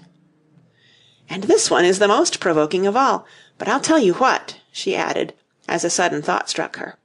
"I'll follow it up to the very top shelf of all. It'll puzzle it to go through the ceiling, I expect." But even this plan failed. The thing went through the ceiling as quietly as possible, as if it were quite used to it. "Are you a child or a teetotum?" the sheep said, as she took up another pair of needles. "You'll make me giddy soon, if you go on turning round like that." She was now working with 14 pairs at once, and Alice couldn't help looking at her in great astonishment. "How can she knit with so many?" the puzzled child thought to herself. "She gets more and more like a porcupine every minute." "Can you row?" the sheep asked, handing her a pair of knitting needles as she spoke. "Yes, a little, but not on land, and not with needles," Alice was beginning to say, when suddenly the needles turned into oars in her hands, and she found they were in a little boat, gliding along between banks, so there was nothing for it but to do her best. "Feather!" cried the sheep, as she took up another pair of needles. This didn't sound like a remark that needed any answer, so Alice said nothing, but pulled away. There was something very queer about the water, she thought, as every now and then the oars got fast in it, and would hardly come out again. "Feather, Feather!" the sheep cried again, taking more needles. "You'll be catching a crab directly." A dear little crab, thought Alice. I should like that. "Didn't you hear me say feather?" the sheep cried angrily, taking up quite a bunch of needles. "Indeed I did," said Alice. "You've said it very often and very loud. Please, where are the crabs?"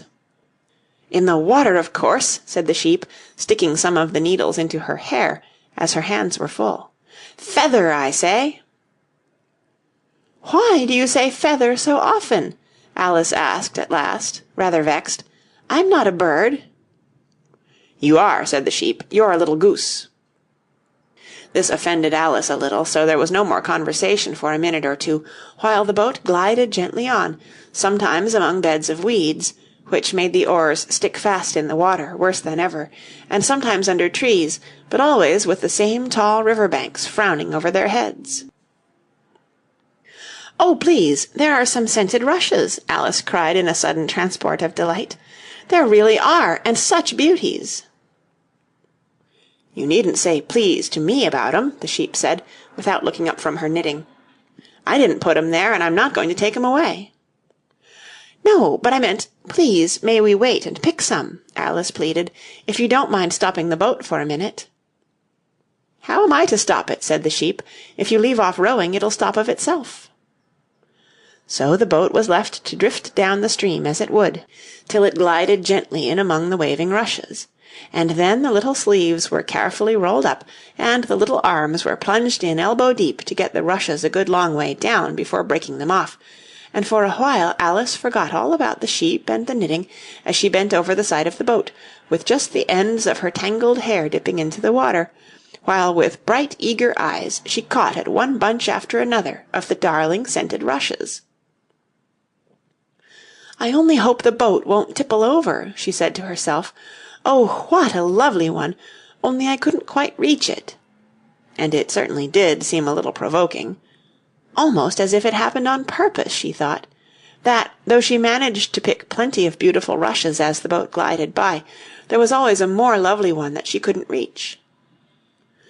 "The prettiest are always further," she said at last, with a sigh at the obstinacy of the rushes in growing so far off, as, with flushed cheeks and dripping hair and hands, she scrambled back into her place, and began to arrange her new-found treasures.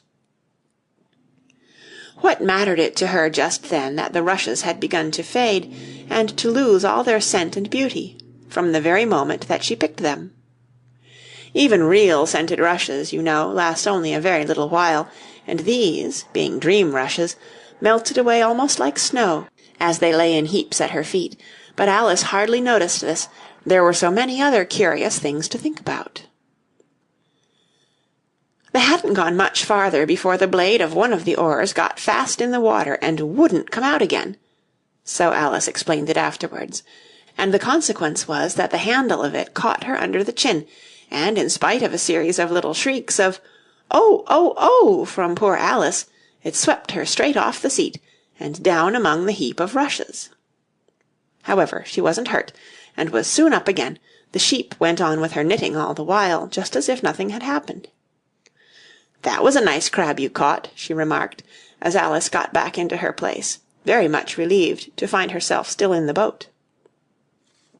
"Was it? I didn't see it," said Alice, peeping cautiously over the side of the boat into the dark water. "I wish it hadn't let go. I should so like to see a little crab to take home with me." But the sheep only laughed scornfully and went on with her knitting.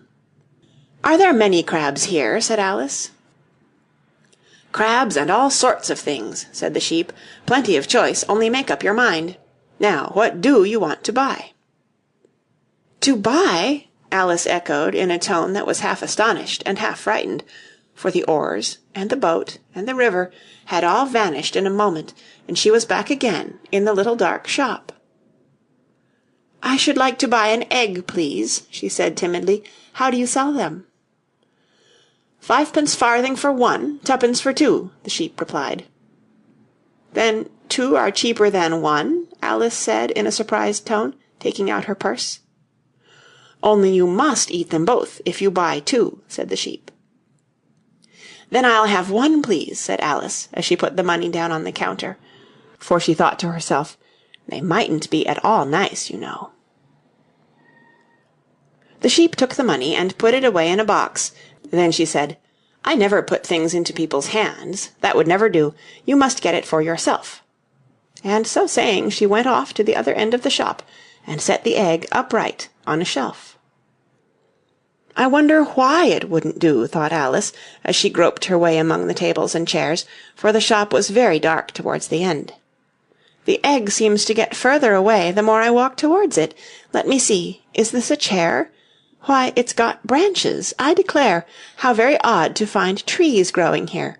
And actually, here's a little brook. Well, this is the very queerest shop I ever saw."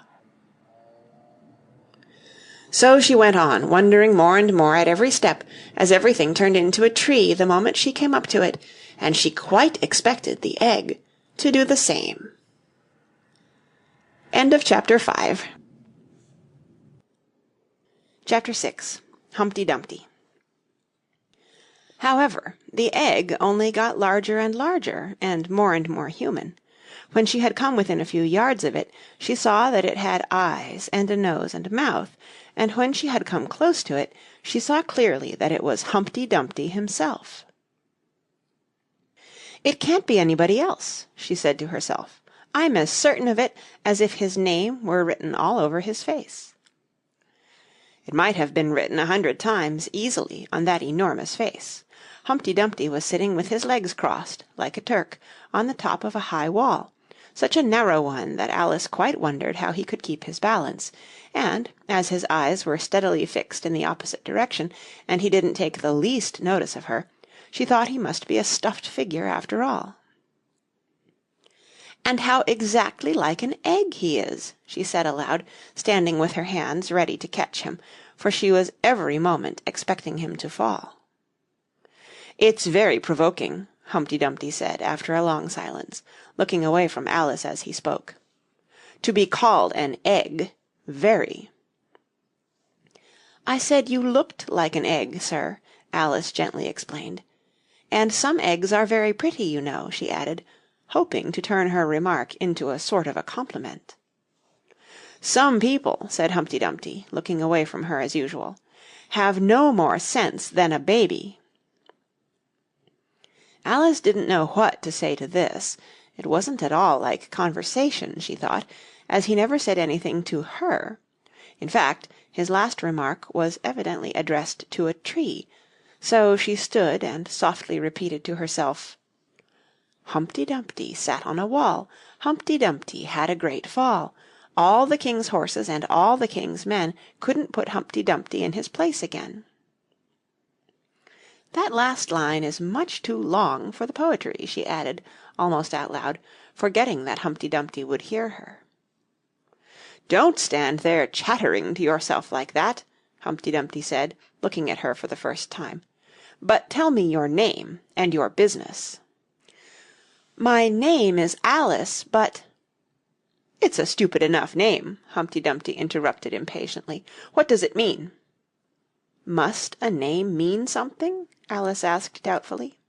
"Of course it must," Humpty Dumpty said with a short laugh. "My name means the shape I am, and a good handsome shape it is too. With a name like yours you might be any shape almost." "Why do you sit out here all alone?" said Alice, not wishing to begin an argument. "Why, because there's nobody with me," cried Humpty Dumpty. "Did you think I didn't know the answer to that? Ask another."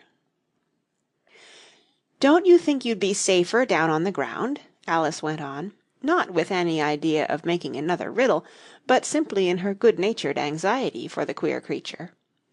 "That wall is so very narrow." "What tremendously easy riddles you ask!" Humpty Dumpty growled out. "Of course I don't think so. Why, if ever I did fall off, which there's no chance of, but if I did—" Here he pursed his lips, and looked so solemn and grand that Alice could hardly help laughing. "If I did fall," he went on, "the king has promised me with his very own mouth to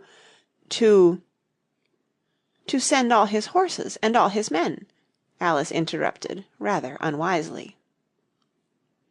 "Now I declare that's too bad," Humpty Dumpty cried, breaking into a sudden passion. "You've been listening at doors, and behind trees, and down chimneys, or you couldn't have known it." "I haven't, indeed," Alice said very gently. "It's in a book." "Ah, well, they may write such things in a book," Humpty Dumpty said in a calmer tone. "That's what you call a history of England, that is. Now take a good look at me. I'm one that has spoken to a king, I am. Mayhap you'll never see such another, and to show you I'm not proud, you may shake hands with me." And he grinned almost from ear to ear as he leant forwards, and as nearly as possible fell off the wall in doing so, and offered Alice his hand. She watched him a little anxiously as she took it. "If he smiled much more, the ends of his mouth might meet behind," she thought, "and then I don't know what would happen to his head. I'm afraid it would come off." "Yes, all his horses and all his men," Humpty Dumpty went on. "They'd pick me up again in a minute, they would. However, this conversation is going on a little too fast. Let's go back to the last remark but one." "I'm afraid I can't quite remember it," Alice said very politely. "In that case we start fresh," said Humpty Dumpty, "and it's my turn to choose a subject." "He talks about it just as if it was a game," thought Alice. "So here's a question for you. How old did you say you were?" Alice made a short calculation, and said, 7 years and 6 months.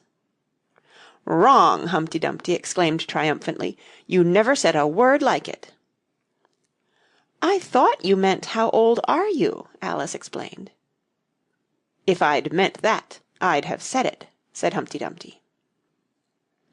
Alice didn't want to begin another argument, so she said nothing. 7 years and 6 months, Humpty Dumpty repeated thoughtfully. "An uncomfortable sort of age. Now, if you'd asked my advice, I'd have said leave off at 7, but it's too late now." "I never ask advice about growing," Alice said indignantly. "Too proud?" the other inquired. Alice felt even more indignant at this suggestion. "I mean," she said, "that one can't help growing older." "One can't, perhaps," said Humpty Dumpty, "but 2 can. With proper assistance you might have left off at 7. "What a beautiful belt you've got on," Alice suddenly remarked. They had had quite enough of the subject of age, she thought, and if they really were to take turns in choosing subjects, it was her turn now.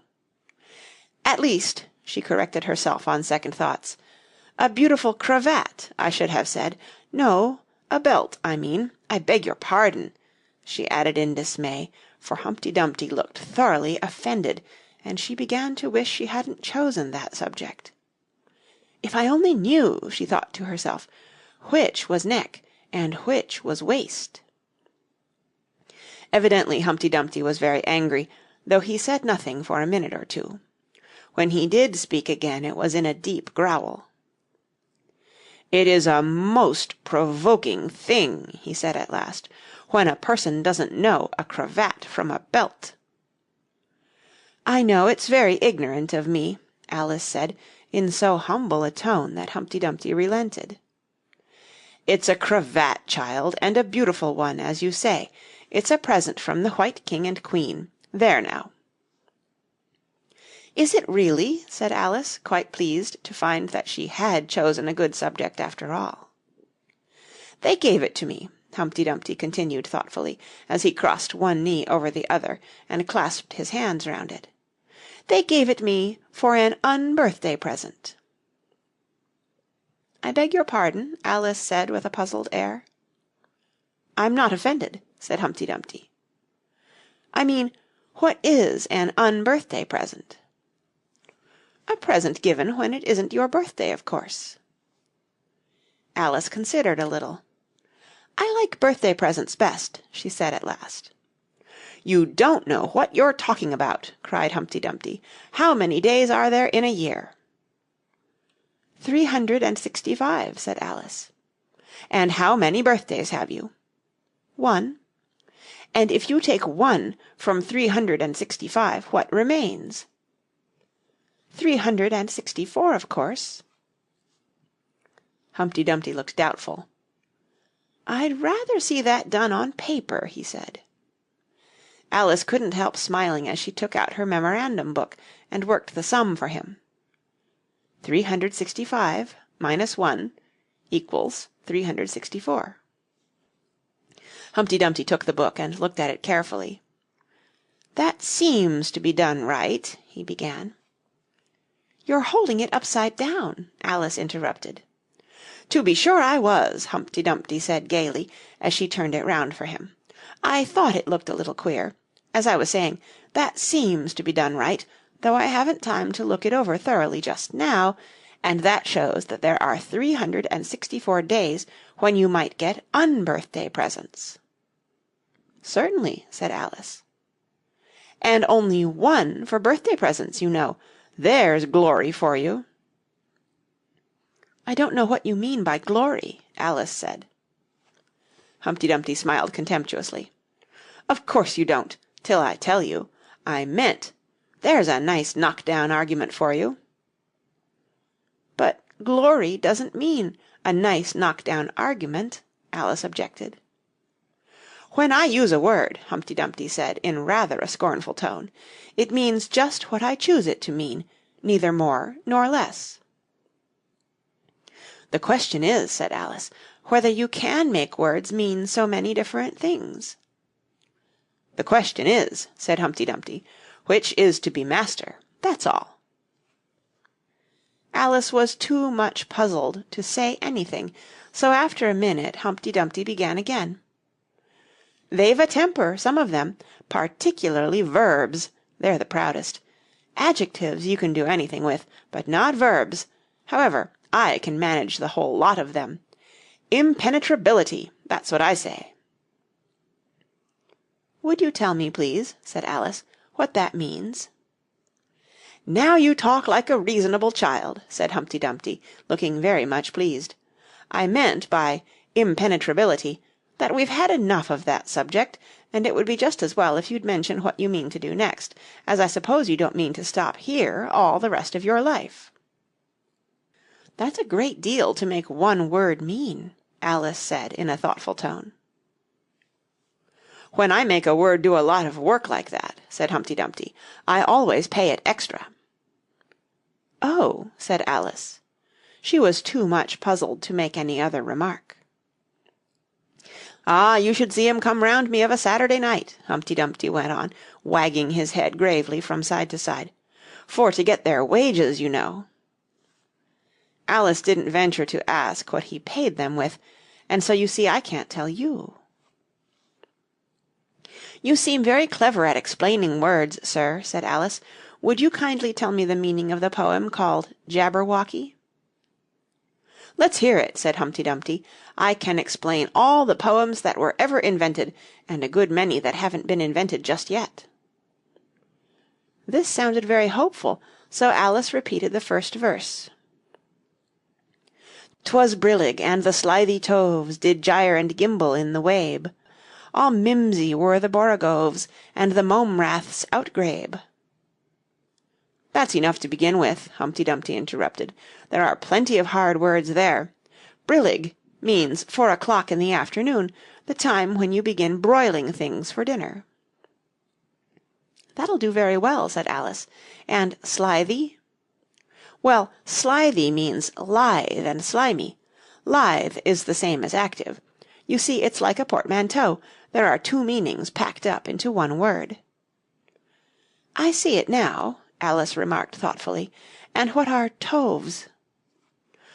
"Well, toves are something like badgers, they're something like lizards, and they're something like corkscrews." "They must be very curious-looking creatures." "They are that," said Humpty Dumpty. "Also, they make their nests on sundials. Also, they live on cheese." "And what's the gyre and to gimble?" "To gyre is to go round and round like a gyroscope. To gimble is to make holes like a gimlet." "And the wabe is the grass plot round a sundial, I suppose," said Alice, surprised at her own ingenuity. "Of course it is. It's called wabe, you know, because it goes a long way before it, and a long way behind it." "And a long way beyond it on each side," Alice added. "Exactly so.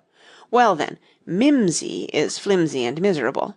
There's another portmanteau for you. And borogove is a thin, shabby-looking bird, with its feathers sticking out all round, something like a live mop." "And then mome raths?" said Alice. "I'm afraid I'm giving you a great deal of trouble." "Well, a rath is a sort of green pig, but mome I'm not certain about. I think it's short for from home, meaning that they'd lost their way, you know." "And what does outgrabe mean?" "Well, outgrabing is something between bellowing and whistling, with a kind of sneeze in the middle. However, you'll hear it done, maybe, down in the wood yonder, and when you've once heard it you'll be quite content. Who's been repeating all that hard stuff to you?" "I read it in a book," said Alice, "but I had some poetry repeated to me much easier than that, by Tweedledee, I think it was." "As to poetry, you know," said Humpty Dumpty, stretching out one of his great hands, "I can repeat poetry as well as other folk, if it comes to that." "Oh, it needn't come to that," Alice hastily said, hoping to keep him from beginning. "The piece I'm going to repeat," he went on, without noticing her remark, "was written entirely for your amusement." Alice felt that in that case she really ought to listen to it, so she sat down and said, "Thank you," rather sadly. "In winter when the fields are white, I sing this song for your delight. Only I don't sing it," he added, as an explanation. "I see you don't," said Alice. "If you can see whether I'm singing or not, you've sharper eyes than most," Humpty Dumpty remarked severely. Alice was silent. "In spring, when woods are getting green, I'll try and tell you what I mean." "Thank you very much," said Alice. "In summer, when the days are long, Perhaps you'll understand the song. In autumn, when the leaves are brown, Take pen and ink and write it down." "I will, if I can remember it so long," said Alice. "You needn't go on making remarks like that," Humpty Dumpty said. "They're not sensible, and they put me out." "I sent a message to the fish. I told them, this is what I wish.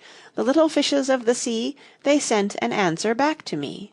The little fishes' answer was, 'We cannot do it, sir, because—'" "I'm afraid I don't quite understand," said Alice. "It gets easier further on," Humpty Dumpty replied. "I sent to them again to say It will be better to obey. The fishes answered with a grin, 'Why, what a temper you are in!' I told them once, I told them twice, They would not listen to advice. I took a kettle, large and new, Fit for the deed I had to do. My heart went hop, my heart went thump, I filled the kettle at the pump. Then someone came to me and said, 'The little fishes are in bed.' I said to him, I said it plain, 'Then you must wake them up again.' I said it very loud and clear, I went and shouted in his ear." Humpty Dumpty raised his voice almost to a scream as he repeated this verse, and Alice thought with a shudder, "I wouldn't have been the messenger for anything." "But he was very stiff and proud. He said, 'You needn't shout so loud.' And he was very proud and stiff. He said, 'I'd go and wake them if—'" I took a corkscrew from the shelf, I went to wake them up myself, and when I found the door was locked, I pulled and pushed and kicked and knocked. And when I found the door was shut, I tried to turn the handle, but—" There was a long pause. "Is that all?" Alice timidly asked. "That's all," said Humpty Dumpty. "Good-bye." This was rather sudden, Alice thought, but after such a very strong hint that she ought to be going, she felt that it would hardly be civil to stay. So she got up and held out her hand. "Good-bye till we meet again," she said as cheerfully as she could. "I shouldn't know you again if we did meet," Humpty Dumpty replied in a discontented tone, giving her one of his fingers to shake. "You're so exactly like other people." "The face is what one goes by generally," Alice remarked in a thoughtful tone. "That's just what I complain of," said Humpty Dumpty. "Your face is the same as everybody has. The two eyes so," marking their places in the air with his thumb. "Nose in the middle, mouth under. It's always the same. Now, if you had the two eyes on the same side of the nose, for instance, or the mouth at the top, that would be some help." "It wouldn't look nice," Alice objected, but Humpty Dumpty only shut his eyes and said, "Wait till you've tried." Alice waited a minute to see if he would speak again, but as he never opened his eyes or took any further notice of her, she said, "Good-bye," once more, and getting no answer to this, she quietly walked away, but she couldn't help saying to herself as she went, "Of all the unsatisfactory—" She repeated this aloud, as it was a great comfort to have such a long word to say. "Of all the unsatisfactory people I ever met—" She never finished the sentence, for at this moment a heavy crash shook the forest from end to end. End of Chapter 6. Chapter 7. The Lion and the Unicorn. The next moment soldiers came running through the wood, at first in 2s and 3s, then 10 or 20 together, and at last in such crowds that they seemed to fill the whole forest. Alice got behind a tree, for fear of being run over, and watched them go by. She thought that in all her life she had never seen soldiers so uncertain on their feet. They were always tripping over something or other, and whenever one went down, several more always fell over him, so that the ground was soon covered with little heaps of men. Then came the horses. Having 4 feet, these managed rather better than the foot soldiers, but even they stumbled now and then, and it seemed to be a regular rule that, whenever a horse stumbled, the rider fell off instantly. The confusion got worse every moment, and Alice was very glad to get out of the wood into an open place, where she found the White King seated on the ground, busily writing in his memorandum book. "I've sent them all," the King cried in a tone of delight on seeing Alice. "Did you happen to meet any soldiers, my dear, as you came through the wood?" "Yes, I did," said Alice. "Several thousand, I should think." 4,207, that's the exact number, the King said, referring to his book. "I couldn't send all the horses, you know, because 2 of them are wanted in the game. And I haven't sent the 2 messengers either. They're both gone to the town. Just look along the road, and tell me if you can see either of them." "I see nobody on the road," said Alice. "I only wish I had such eyes," the King remarked in a fretful tone. "To be able to see nobody, and at that distance, too, why, it's as much as I can do to see real people by this light." All this was lost on Alice, who was still looking intently along the road, shading her eyes with one hand. "I see somebody now," she exclaimed at last, "but he's coming very slowly, and what curious attitudes he goes into!" For the messenger kept skipping up and down, and wriggling like an eel as he came along, with his great hands spread out like fans on each side. "Not at all," said the King. "He's an Anglo-Saxon messenger, and those are Anglo-Saxon attitudes.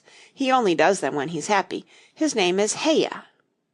He pronounced it so as to rhyme with mayor.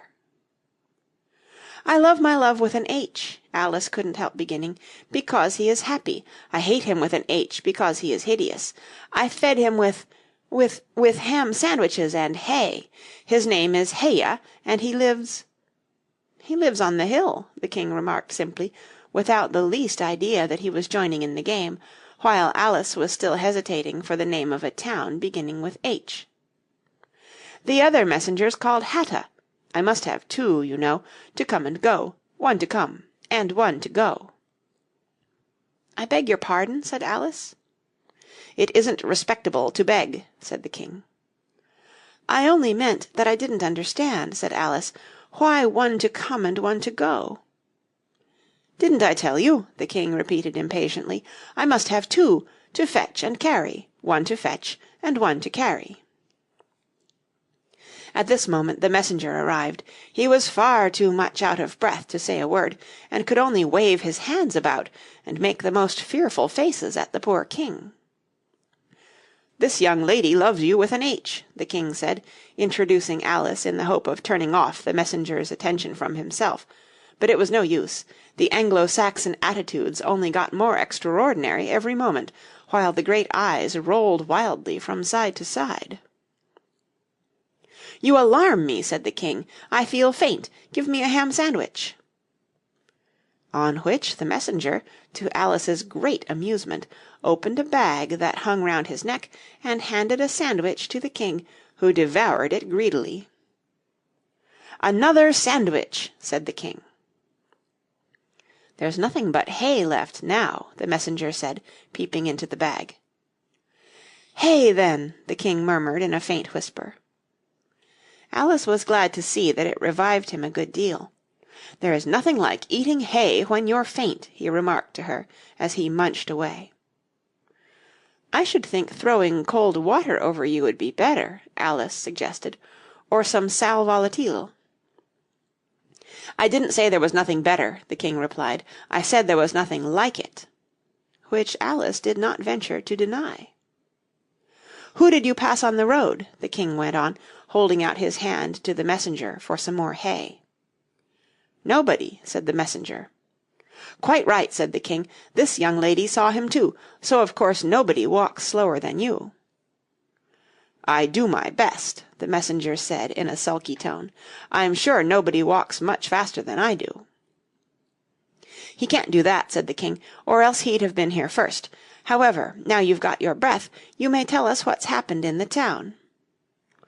I'll whisper it, said the messenger, putting his hands to his mouth in the shape of a trumpet, and stooping so as to get close to the king's ear. Alice was sorry for this, as she wanted to hear the news too.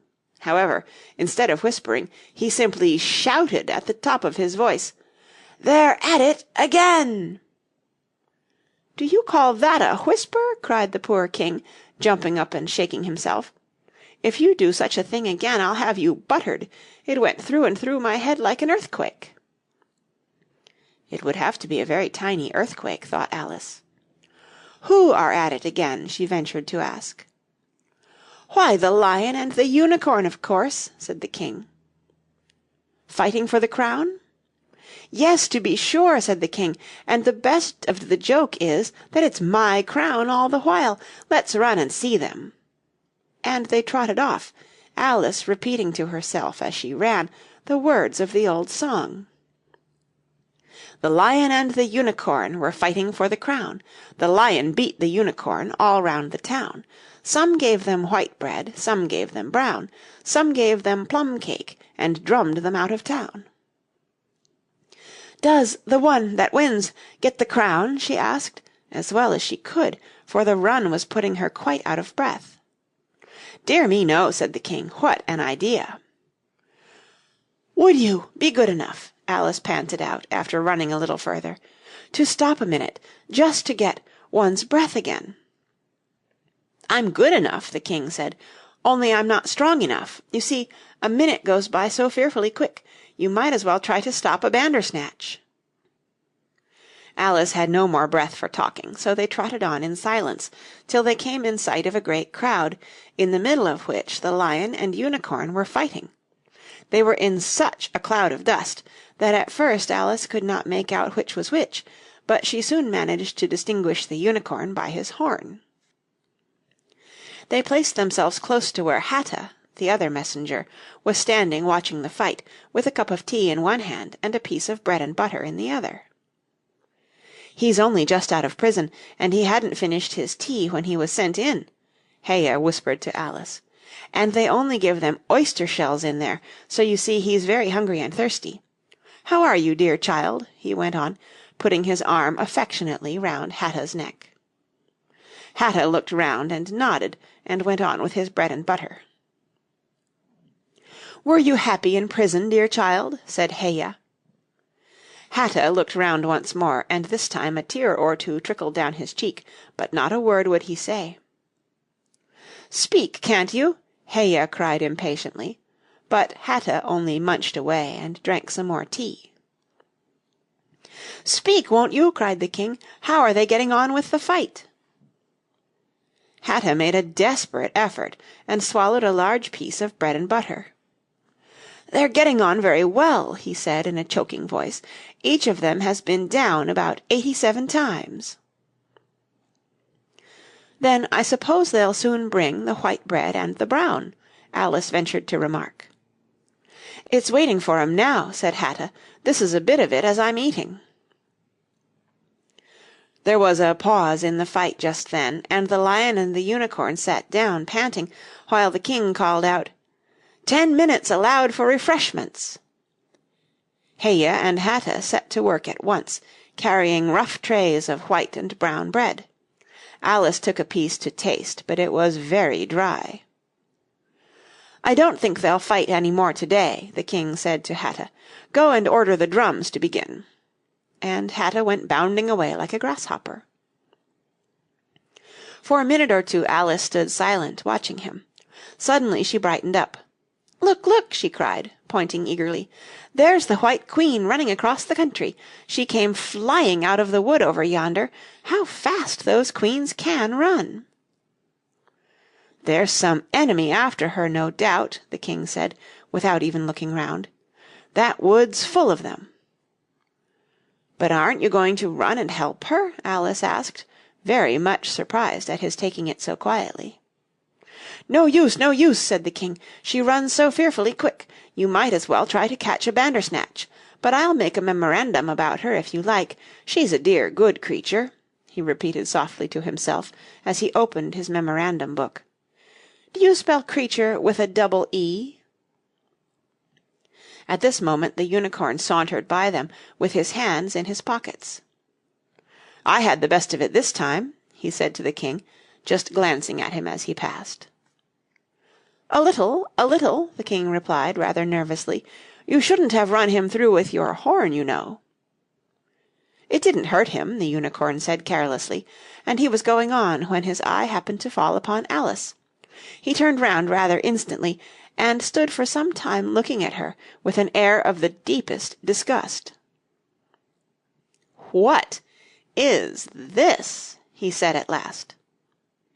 "This is a child," Heya replied eagerly, coming in front of Alice to introduce her, and spreading out both his hands towards her in an Anglo-Saxon attitude. "We only found it to-day. It's as large as life and twice as natural." "I always thought they were fabulous monsters," said the unicorn. "Is it alive?" "It can talk," said Heya solemnly. The unicorn looked dreamily at Alice and said, "Talk, child." Alice could not help her lips curling up into a smile as she began, "Do you know, I always thought unicorns were fabulous monsters too. I never saw one alive before." "Well, now that we have seen each other," said the unicorn, "if you'll believe in me, I'll believe in you. Is that a bargain?" "Yes, if you like," said Alice. "Come, fetch out the plum cake, old man," the unicorn went on, turning from her to the king. "None of your brown bread for me." "Certainly, certainly," the king muttered, and beckoned to Heya. "Open the bag," he whispered. "Quick, not that one. That's full of hay." Heya took a large cake out of the bag and gave it to Alice to hold, while he got out a dish and carving knife. How they all came out of it Alice couldn't guess. It was just like a conjuring trick, she thought.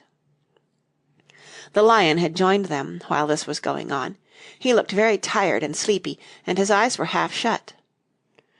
"What's this?" he said, blinking lazily at Alice, and speaking in a deep, hollow tone that sounded like the tolling of a great bell. "Ah, what is it now?" the unicorn cried eagerly. "You'll never guess. I couldn't." The lion looked at Alice wearily. "Are you animal, vegetable, or mineral?" he said, yawning at every other word. "It's a fabulous monster!" the unicorn cried out before Alice could reply. "Then hand round the plum cake, monster," the lion said, lying down and putting his chin on his paws. "And sit down, both of you," to the king and the unicorn. "Fair play with the cake, you know." The king was evidently very uncomfortable at having to sit down between the two great creatures, but there was no other place for him. "What a fight we might have for the crown now," the unicorn said, looking slyly up at the crown, which the poor king was nearly shaking off his head, he trembled so much. "I should win easy," said the lion. "I'm not so sure of that," said the unicorn. "Why, I beat you all round the town, you chicken," the lion replied angrily, half getting up as he spoke. Here the king interrupted, to prevent the quarrel going on. He was very nervous, and his voice quivered. "All round the town?" he said. "That's a good long way. Did you go by the old bridge or the market-place? You get the best view by the old bridge." "I'm sure I don't know," the lion growled out as he lay down again. "There was too much dust to see anything. What a time the monster is, cutting up that cake!" Alice had seated herself on the bank of a little brook, with the great dish on her knees, and was sawing away diligently with the knife. "It's very provoking," she said, in reply to the lion. She was getting quite used to being called the monster. "I've cut several slices already, but they always join on again." "You don't know how to manage looking-glass cakes," the unicorn remarked. "Hand it round first, and cut it afterwards." This sounded nonsense, but Alice very obediently got up and carried the dish round, and the cake divided itself into 3 pieces as she did so. "Now cut it up," said the lion, as she returned to her place with the empty dish. "I say, this isn't fair," cried the unicorn, as Alice sat with the knife in her hand, very much puzzled how to begin. "The monster has given the lion twice as much as me." "She's kept none for herself, anyhow," said the lion. "Do you like plum cake, monster?" But before Alice could answer him, the drums began. Where the noise came from she couldn't make out. The air seemed full of it, and it rang through and through her head till she felt quite deafened. She started to her feet and sprang across the little brook in her terror, and had just time to see the lion and the unicorn rise to their feet, with angry looks at being interrupted in their feast, before she dropped to her knees and put her hands over her ears, vainly trying to shut out the dreadful uproar. "If that doesn't drum them out of town," she thought to herself, "nothing ever will." End of Chapter 7. Chapter 8. It's My Own Invention. After a while the noise seemed gradually to die away, till all was dead silence, and Alice lifted up her head in some alarm. There was no one to be seen, and her first thought was that she must have been dreaming about the lion and the unicorn and those queer Anglo-Saxon messengers. However, there was the great dish still lying at her feet, on which she had tried to cut the plum cake. "So I wasn't dreaming after all," she said to herself, unless we're all part of the same dream. Only I do hope it's my dream, and not the Red King's. I don't like belonging to another person's dream," she went on, in a rather complaining tone. "I've a great mind to go and wake him, and see what happens." At this moment her thoughts were interrupted by a loud shouting of "Ahoy! Ahoy! Check!" and a knight, dressed in crimson armour, came galloping down upon her, brandishing a great club. Just as he reached her, the horse stopped suddenly. "You're my prisoner," the knight cried, as he tumbled off his horse. Startled as she was, Alice was more frightened for him than for herself at the moment, and watched him with some anxiety as he mounted again. As soon as he was comfortably in the saddle, he began once more, "You're my—" But here another voice broke in, "Ahoy! Ahoy! Check!" and Alice looked round in some surprise for the new enemy. This time it was a white knight. He drew up at Alice's side, and tumbled off his horse just as the red knight had done. Then he got on again, and the two knights sat and looked at each other for some time, without speaking. Alice looked from one to the other in some bewilderment. "She's my prisoner, you know," the red knight said at last. "Yes, but then I came and rescued her," the white knight replied.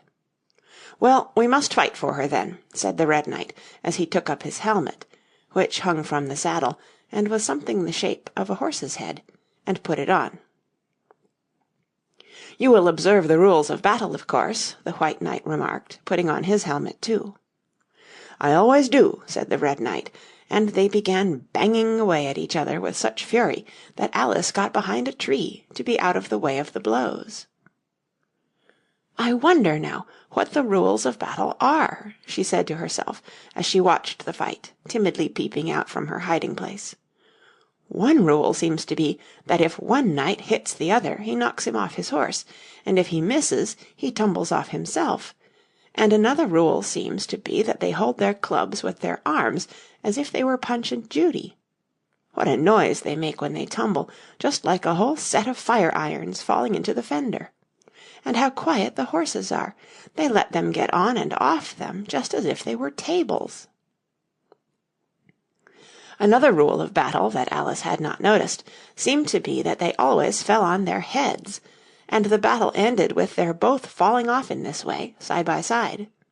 When they got up again they shook hands, and then the red knight mounted and galloped off. "It was a glorious victory, wasn't it?" said the white knight, as he came up panting. "I don't know," Alice said doubtfully. "I don't want to be anybody's prisoner. I want to be a queen." "So you will when you've crossed the next brook," said the white knight. "I'll see you safe to the end of the wood, and then I must go back, you know. That's the end of my move." "Thank you very much," said Alice. "May I help you off with your helmet?" It was evidently more than he could manage by himself. However, she managed to shake him out of it at last. "Now one can breathe more easily," said the knight, putting back his shaggy hair with both hands, and turning his gentle face and large mild eyes to Alice. She thought she had never seen such a strange-looking soldier in all her life.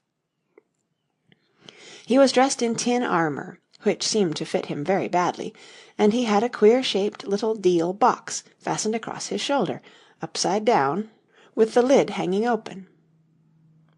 Alice looked at it with great curiosity. "I see you're admiring my little box," the knight said in a friendly tone. "It's my own invention, to keep clothes and sandwiches in. You see, I carry it upside down, so that the rain can't get in." "But the things can get out," Alice gently remarked. "Do you know the lid's open?" "I didn't know it," the knight said, a shade of vexation passing over his face. "Then all the things must have fallen out, and the box is no use without them." He unfastened it as he spoke, and was just going to throw it into the bushes, when a sudden thought seemed to strike him, and he hung it carefully on a tree. "Can you guess why I did that?" he said to Alice. Alice shook her head. "In hopes some bees may make a nest in it. Then I should get the honey." "But you've got a beehive, or something like one, fastened to the saddle," Alice said. "Yes, it's a very good beehive," the knight said in a discontented tone, "one of the best kind, but not a single bee has come near it yet. And the other thing is a mouse-trap. I suppose the mice keep the bees out, or the bees keep the mice out. I don't know which." "I was wondering what the mousetrap was for," said Alice. "It isn't very likely there would be any mice on the horse's back." "Not very likely, perhaps," said the knight, "but if they do come, I don't choose to have them running all about. You see," he went on after a pause, "it's as well to be provided for everything. That's the reason the horse has all those anklets round his feet." "But what are they for?" Alice asked in a tone of great curiosity. "To guard against the bites of sharks," the knight replied. "It's an invention of my own. And now help me on. I'll go with you to the end of the wood. What's the dish for?" "It's meant for plum cake," said Alice. "We'd better take it with us," the knight said. "It'll come in handy if we find any plum cake. Help me to get it into this bag." This took a very long time to manage, though Alice held the bag open very carefully, because the knight was so very awkward in putting in the dish. The first 2 or 3 times that he tried, he fell in himself instead. "It's rather a tight fit, you see," he said, as they got it in at last. "There are so many candlesticks in the bag." And he hung it to the saddle, which was already loaded with bunches of carrots and fire-irons and many other things. "I hope you've got your hair well fastened on," he continued, as they set off. "Only in the usual way," Alice said, smiling. "That's hardly enough," he said anxiously. "You see, the wind is so very strong here. It's as strong as soup." "Have you invented a plan for keeping the hair from being blown off?" Alice inquired. "Not yet," said the knight, "but I've got a plan for keeping it from falling off."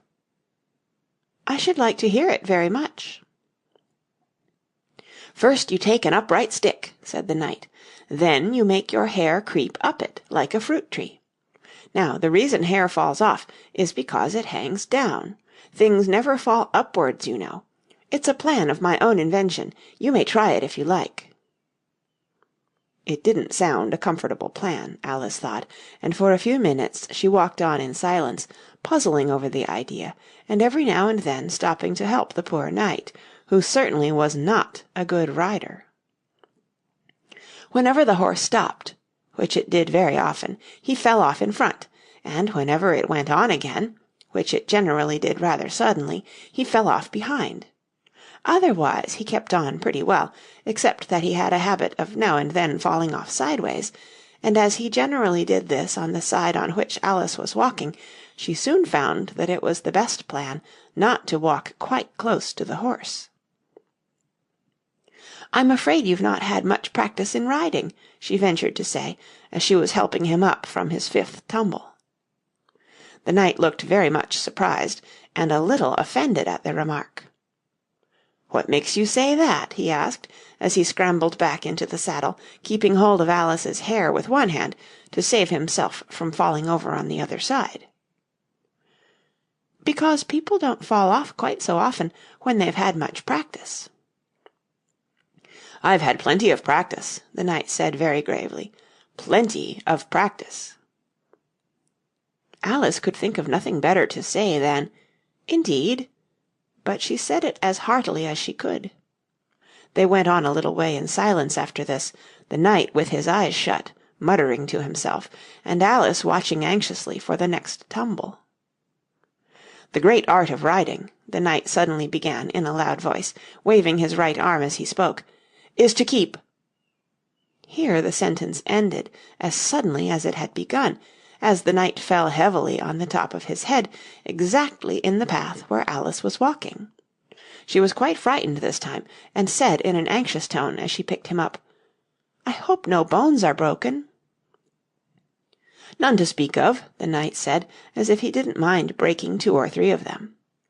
"The great art of riding, as I was saying, is to keep your balance properly, like this, you know." He let go the bridle and stretched out both his arms to show Alice what he meant, and this time he fell flat on his back, right under the horse's feet. "Plenty of practice," he went on repeating, all the time that Alice was getting him on his feet again. "Plenty of practice." "It's too ridiculous," cried Alice, losing all her patience this time. You ought to have a wooden horse on wheels, that you ought." "Does that kind go smoothly?" the knight asked in a tone of great interest, clasping his arms round the horse's neck as he spoke, just in time to save himself from tumbling off again. "Much more smoothly than a live horse," Alice said, with a little scream of laughter, in spite of all she could do to prevent it. "I'll get one," the knight said thoughtfully to himself. "One or two. Several." There was a short silence after this, and then the knight went on again. "I'm a great hand at inventing things. Now, I dare say you noticed, that last time you picked me up, that I was looking rather thoughtful?" "You were a little grave," said Alice. "Well, just then I was inventing a new way of getting over a gate. Would you like to hear it?" "Very much indeed," Alice said politely. "I'll tell you how I came to think of it," said the knight. "You see, I said to myself, the only difficulty is with the feet. The head is high enough already. Now, first I put my head on the top of the gate, then I stand on my head, then the feet are high enough, you see, then I'm over, you see." "Yes, I suppose you'd be over when that was done," Alice said thoughtfully, "but don't you think it would be rather hard?" "I haven't tried it yet," the knight said gravely, "so I can't tell for certain, but I'm afraid it would be a little hard." He looked so vexed at the idea that Alice changed the subject hastily. "What a curious helmet you've got," she said cheerfully. "Is that your invention too?" The knight looked down proudly at his helmet, which hung from the saddle. "Yes," he said, "but I've invented a better one than that, like a sugar loaf. When I used to wear it, if I fell off the horse, it always touched the ground directly. So I had a very little way to fall, you see, but there was the danger of falling into it, to be sure. That happened to me once, and the worst of it was, before I could get out again, the other white knight came and put it on. He thought it was his own helmet." The knight looked so solemn about it that Alice did not dare to laugh. "I'm afraid you must have hurt him," she said in a trembling voice, "being on the top of his head." "I had to kick him, of course," the knight said very seriously, "and then he took the helmet off again, but it took hours and hours to get me out. I was as fast as lightning, you know." "But that's a different kind of fastness," Alice objected. The knight shook his head. "It was all kinds of fastness with me, I can assure you," he said. He raised his hands in some excitement as he said this, and instantly rolled out of the saddle and fell headlong into a deep ditch. Alice ran to the side of the ditch to look for him. She was rather startled by the fall, as for some time he had kept on very well, and she was afraid that he really was hurt this time. However, though she could see nothing but the soles of his feet, she was much relieved to hear that he was talking on in his usual tone. "All kinds of fastness," he repeated. "But it was careless of him to put another man's helmet on, with the man in it, too." "How can you go on talking so quietly, head downwards?" Alice asked, as she dragged him out by the feet, and laid him in a heap on the bank. The knight looked surprised at the question.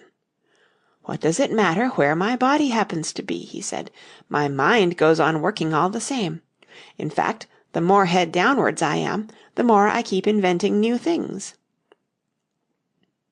"Now, the cleverest thing of the sort that I ever did," he went on after a pause, "was inventing a new pudding during the meat course." "In time to have it cooked for the next course?" Alice said. "Well, not the next course," the knight said in a slow, thoughtful tone. "No, certainly not the next course." "Then it would have to be the next day. I suppose you wouldn't have 2 pudding courses in one dinner." "Well, not the next day," the knight repeated as before. "Not the next day. In fact," he went on, holding his head down and his voice getting lower and lower, "I don't believe that pudding ever was cooked. In fact, I don't believe that pudding ever will be cooked, and yet it was a very clever pudding to invent." "What did you mean it to be made of?" Alice asked, hoping to cheer him up, for the poor knight seemed quite low-spirited about it. "It began with blotting paper," the Knight answered with a groan. "That wouldn't be very nice, I'm afraid." "Not very nice alone," he interrupted, quite eagerly, "but you've no idea what a difference it makes mixing it with other things, such as gunpowder and sealing wax. And here I must leave you." They had just come to the end of the wood. Alice could only look puzzled. She was thinking of the pudding. "You are sad," the Knight said in an anxious tone. "Let me sing you a song to comfort you." "Is it very long?" Alice asked, for she had heard a good deal of poetry that day. "It's long," said the Knight, "but very, very beautiful. Everybody that hears me sing it, either it brings the tears into their eyes, or else—" "Or else what?" said Alice, for the Knight had made a sudden pause. "Or else it doesn't, you know. The name of the song is called Haddock's Eyes." "Oh, that's the name of the song, is it?" Alice said, trying to feel interested. "No, you don't understand," the Knight said, looking a little vexed. "That's what the name is called. The name really is The Aged Man." "Then I ought to have said, that's what the song is called," Alice corrected herself. "No, you oughtn't. That's quite another thing. The song is called Ways and Means, but that's only what it's called, you know." "Well, what is the song, then?" said Alice, who was by this time completely bewildered. "I was coming to that," the Knight said. "The song really is A Sitting on a Gate, and the tune's my own invention." So saying, he stopped his horse, and let the reins fall on its neck. Then, slowly beating time with one hand, and with a faint smile lighting up his gentle foolish face, as if he enjoyed the music of his song, he began. Of all the strange things that Alice saw in her journey through the looking-glass, this was the one that she always remembered most clearly. Years afterwards she could bring the whole scene back again, as if it had been only yesterday, the mild blue eyes and kindly smile of the Knight, the setting sun gleaming through his hair and shining on his armour in a blaze of light that quite dazzled her, the horse moving quietly about, with the reins hanging loose on his neck, cropping the grass at her feet, and the black shadows of the forest behind. All this she took in like a picture, as, with one hand shading her eyes, she leant against a tree, watching the strange pair, and listening, in a half-dream, to the melancholy music of the song. "But the tune isn't his own invention," she said to herself. "It's I give thee all, I can no more." She stood and listened very attentively, but no tears came into her eyes. "I'll tell thee everything I can, there's little to relate. I saw an aged man a-sitting on a gate. 'Who are you, aged man?' I said, 'and how is it you live?' And his answer trickled through my head like water through a sieve. He said, 'I look for butterflies that sleep among the wheat. I make them into mutton pies, and sell them in the street. I sell them unto men,' he said, 'who sail on stormy seas, and that's the way I get my bread, a trifle, if you please.' But I was thinking of a plan to dye one's whiskers green, and always use so large a fan that they could not be seen. So having no reply to give to what the old man said, I cried, 'Come tell me how you live,' and thumped him on the head. His accents mild took up the tale. He said, 'I go my ways, and when I find a mountain rill, I set it in a blaze. And thence they make a stuff they call Rollin's Macassar oil, yet tuppence halfpenny is all they give me for my toil.' But I was thinking of a way to feed oneself on batter, and so go on from day to day, getting a little fatter. I shook him well from side to side, until his face was blue. 'Come, tell me how you live,' I cried, 'and what it is you do.' He said, 'I hunt for haddock's eyes among the heather bright, and work them into waistcoat buttons in the silent night. And these I do not sell for gold or coin of silvery shine, but for a copper halfpenny, and that will purchase 9. I sometimes dig for buttered rolls, or set limed twigs for crabs. I sometimes search the grassy knolls for wheels of hansom cabs. And that's the way," he gave a wink, "by which I get my wealth, and very gladly will I drink your honour's noble health." I heard him then, for I had just completed my design to keep the Menai Bridge from rust by boiling it in wine.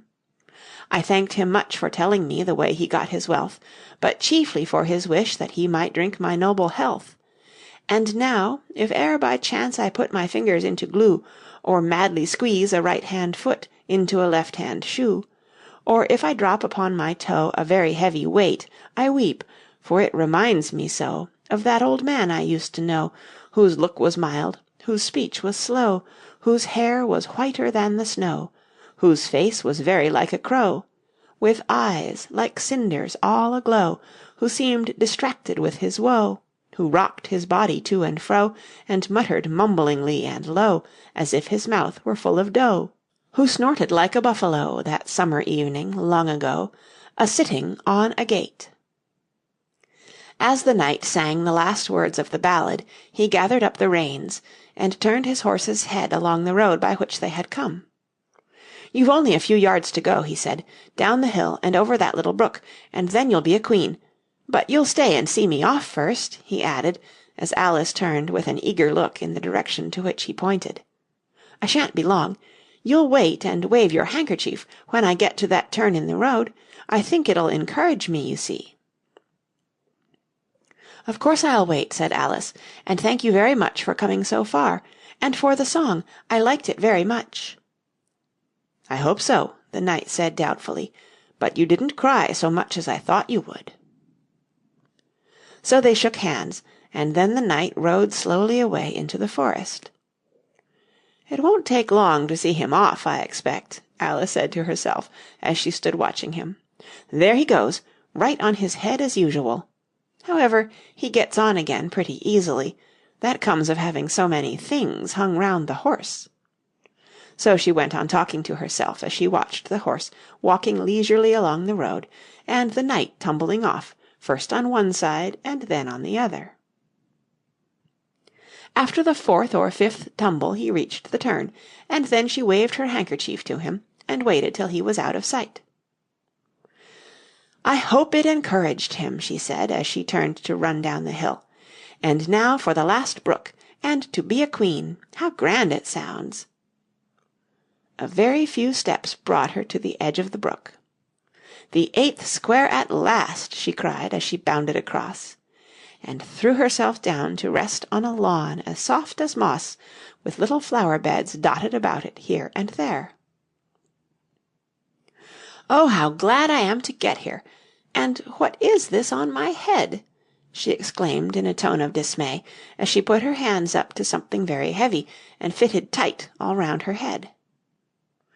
"But how can it have got there without my knowing it?" she said to herself as she lifted it off, and set it on her lap to make out what it could possibly be. It was a golden crown. End of Chapter 8. Chapter 9. Queen Alice. "Well, this is grand," said Alice. "I never expected I should be a queen so soon. And I'll tell you what it is, your Majesty," she went on in a severe tone. She was always rather fond of scolding herself. "It'll never do for you to be lolling about on the grass like that. Queens have to be dignified, you know."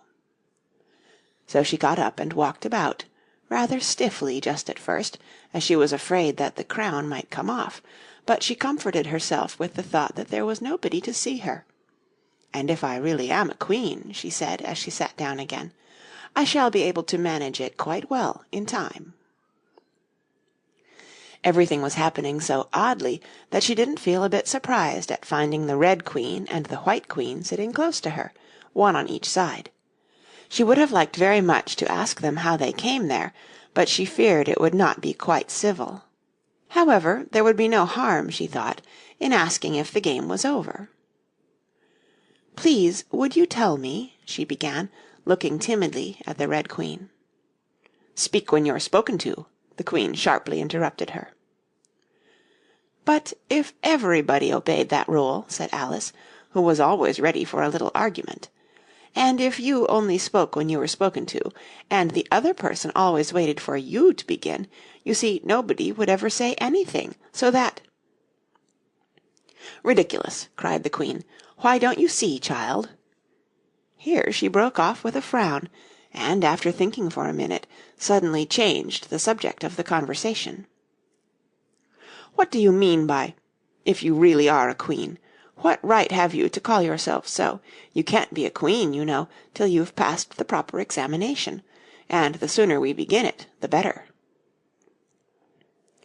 "I only said if," poor Alice pleaded in a piteous tone. The two queens looked at each other, and the Red Queen remarked, with a little shudder, "She says she only said if." "But she said a great deal more than that," the White Queen moaned, wringing her hands. "Oh, ever so much more than that." "So you did, you know," the Red Queen said to Alice. "Always speak the truth. Think before you speak, and write it down afterwards." "I'm sure I didn't mean—" Alice was beginning, but the Red Queen interrupted her impatiently. "That's just what I complain of. You should have meant. What do you suppose is the use of a child without any meaning? Even a joke should have some meaning, and a child's more important than a joke, I hope. You couldn't deny that, even if you tried with both hands." "I don't deny things with my hands," Alice objected. "Nobody said you did," said the Red Queen. "I said you couldn't if you tried." "She's in that state of mind," said the White Queen, "that she wants to deny something, only she doesn't know what to deny." "A nasty, vicious temper," the Red Queen remarked, and then there was an uncomfortable silence for a minute or two. The Red Queen broke the silence by saying to the White Queen, "I invite you to Alice's dinner party this afternoon." The White Queen smiled feebly and said, "And I invite you." "I didn't know I was to have a party at all," said Alice, "but if there is to be one, I think I ought to invite the guests." "We gave you the opportunity of doing it," the Red Queen remarked, "but I dare say you've not had many lessons in manners yet." "Manners are not taught in lessons," said Alice. "Lessons teach you to do sums and things of that sort." "And you do addition?" the White Queen asked. "What's 1 and 1 and 1 and 1 and 1 and 1 and 1 and 1 and 1 and 1?" "I don't know," said Alice. "I lost count." "She can't do addition," the Red Queen interrupted. "Can you do subtraction? Take 9 from 8." "9 from 8 I can't, you know," Alice replied very readily, "but—" "She can't do subtraction," said the White Queen. "Can you do division? Divide a loaf by a knife. What's the answer to that?" "I suppose—" Alice was beginning, but the Red Queen answered for her. "Bread and butter, of course. Try another subtraction sum. Take a bone from a dog. What remains?" Alice considered. "The bone wouldn't remain, of course, if I took it, and the dog wouldn't remain. It would come to bite me, and I'm sure I shouldn't remain." "Then you think nothing would remain?" said the Red Queen. "I think that's the answer." "Wrong as usual," said the Red Queen. "The dog's temper would remain."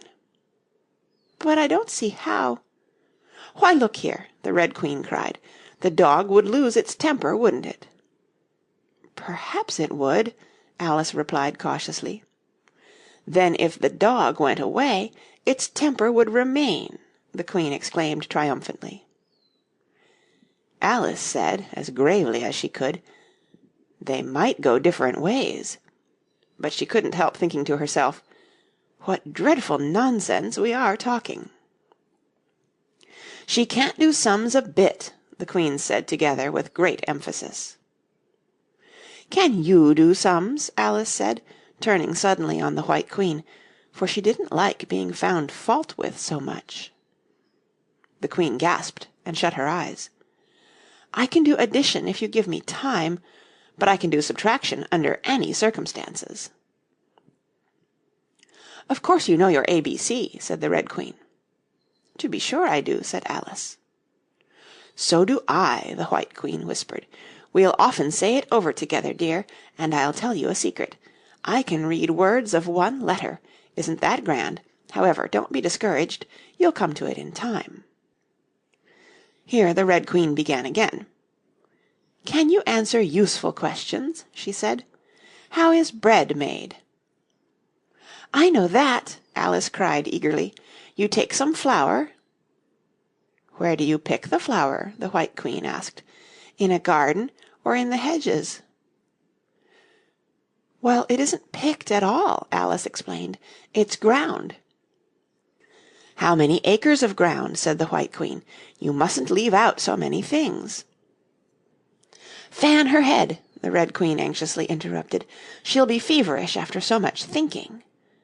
So they set to work and fanned her with bunches of leaves, till she had to beg them to leave off, it blew her hair about so. "She's all right again now," said the Red Queen. "Do you know languages? What's the French for fiddle-dee-dee?" "Fiddle-dee-dee's not English," Alice replied gravely. "Who ever said it was?" said the Red Queen. Alice thought she saw a way out of the difficulty this time. "If you'll tell me what language fiddle-dee-dee is, I'll tell you the French for it," she exclaimed triumphantly.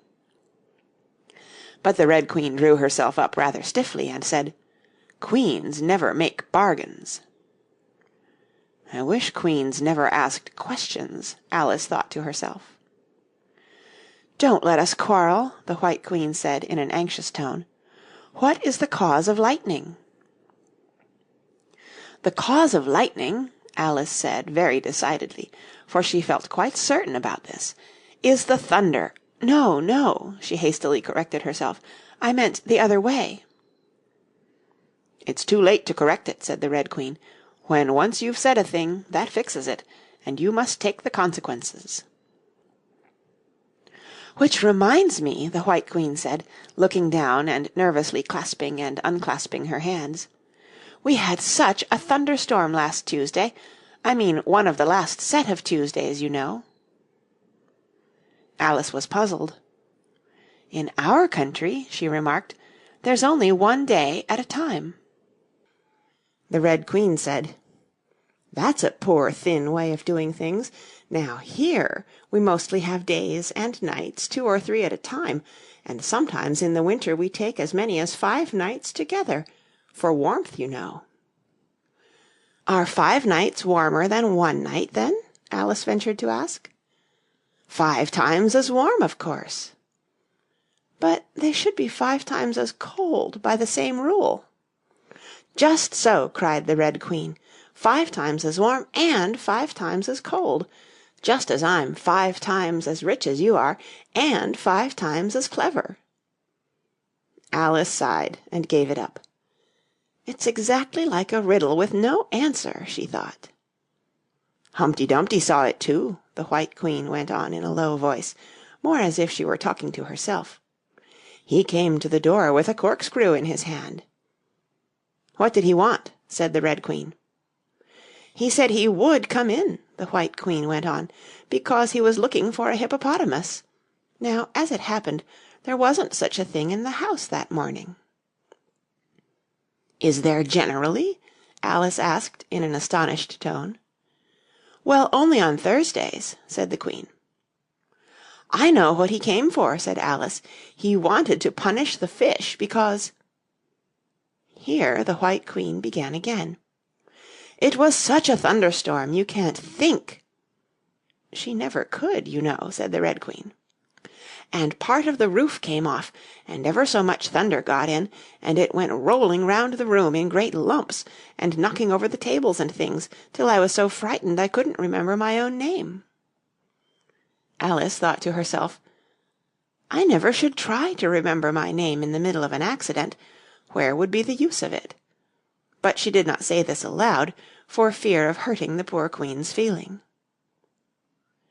"Your Majesty must excuse her," the Red Queen said to Alice, taking one of the White Queen's hands in her own and gently stroking it. "She means well, but she can't help saying foolish things, as a general rule." The White Queen looked timidly at Alice, who felt she ought to say something kind, but really couldn't think of anything at the moment. "She never was really well brought up," the Red Queen went on, "but it's amazing how good-tempered she is. Pat her on the head, and see how pleased she'll be." But this was more than Alice had courage to do. A little kindness, and putting her hair in papers, would do wonders with her. The White Queen gave a deep sigh, and laid her head on Alice's shoulder. "I am so sleepy," she moaned. "She's tired, poor thing," said the Red Queen. "Smooth her hair, lend her your nightcap, and sing her a soothing lullaby." "I haven't got a nightcap with me," said Alice, as she tried to obey the first direction. "And I don't know any soothing lullabies." "I must do it myself, then," said the Red Queen, and she began. "Hush-a-bye, lady, in Alice's lap, till the feast's ready we've time for a nap. When the feast's over we'll go to the ball, Red Queen and White Queen and Alice and all." "And now you know the words," she added, as she put her head down on Alice's other shoulder. "Just sing it through to me. I'm getting sleepy too." In another moment both queens were fast asleep and snoring loud. "What am I to do?" exclaimed Alice, looking about in great perplexity, as first one round head and then the other rolled down from her shoulder and lay like a heavy lump in her lap. I don't think it ever happened before that anyone had to take care of two queens asleep at once. No, not in all the history of England. It couldn't, you know, because there never was more than one queen at a time. Do wake up, you heavy things," she went on in an impatient tone, but there was no answer but a gentle snoring. The snoring got more distinct every minute, and sounded more like a tune.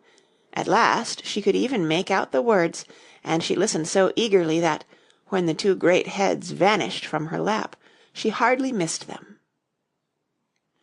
She was standing before an arched doorway over which were the words "Queen Alice" in large letters, and on each side of the arch there was a bell handle. One was marked "Visitor's Bell," and the other "Servant's Bell." "I'll wait till the song's over," thought Alice, "and then I'll ring the... Which bell must I ring?" she went on, very much puzzled by the names. "I'm not a visitor, and I'm not a servant. There ought to be one marked Queen, you know." Just then the door opened a little way, and a creature with a long beak put its head out for a moment and said, "No admittance till the week after next," and shut the door again with a bang. Alice knocked and rang in vain for a long time, but at last a very old frog, who was sitting under a tree, got up and hobbled slowly towards her. He was dressed in bright yellow, and had enormous boots on.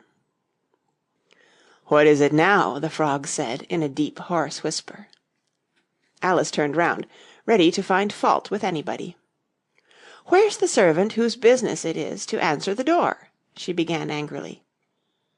"Which door?" said the frog. Alice almost stamped with irritation at the slow drawl in which he spoke. "This door, of course."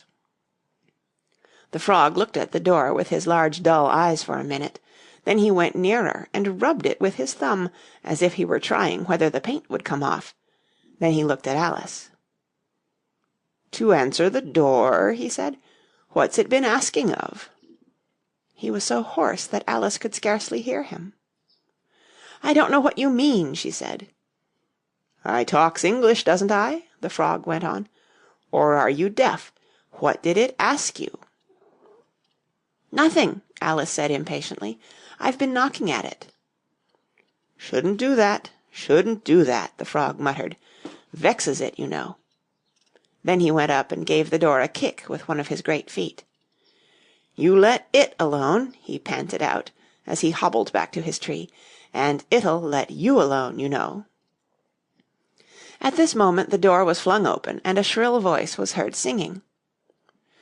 To the looking-glass world it was Alice that said, "I've a sceptre in hand, I've a crown on my head. Let the looking-glass creatures, whatever they be, come and dine with the Red Queen, the White Queen, and me." And hundreds of voices joined in the chorus. "Then fill up the glasses as quick as you can, and sprinkle the table with buttons and bran. Put cats in the coffee and mice in the tea, and welcome Queen Alice with 30 times 3." Then followed a confused noise of cheering, and Alice thought to herself, 30 times 3 makes 90. I wonder if anyone's counting. In a minute there was silence again, and the same shrill voice sang another verse. "O looking-glass creatures," quoth Alice, "draw near. 'Tis an honour to see me, a favour to hear. 'Tis a privilege high to have dinner and tea, along with the Red Queen, the White Queen, and me." Then came the chorus again.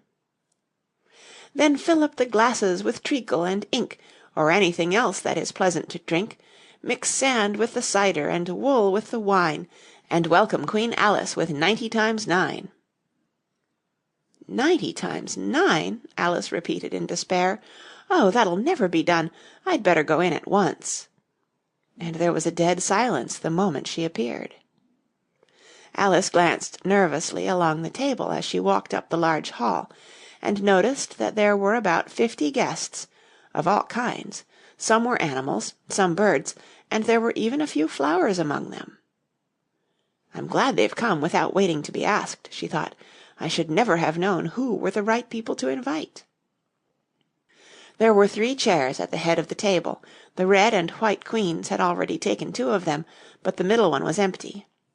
Alice sat down in it, rather uncomfortable in the silence, and longing for someone to speak. At last the Red Queen began. "You've missed the soup and fish," she said. "Put on the joint." And the waiters set a leg of mutton before Alice, who looked at it rather anxiously, as she had never had to carve a joint before.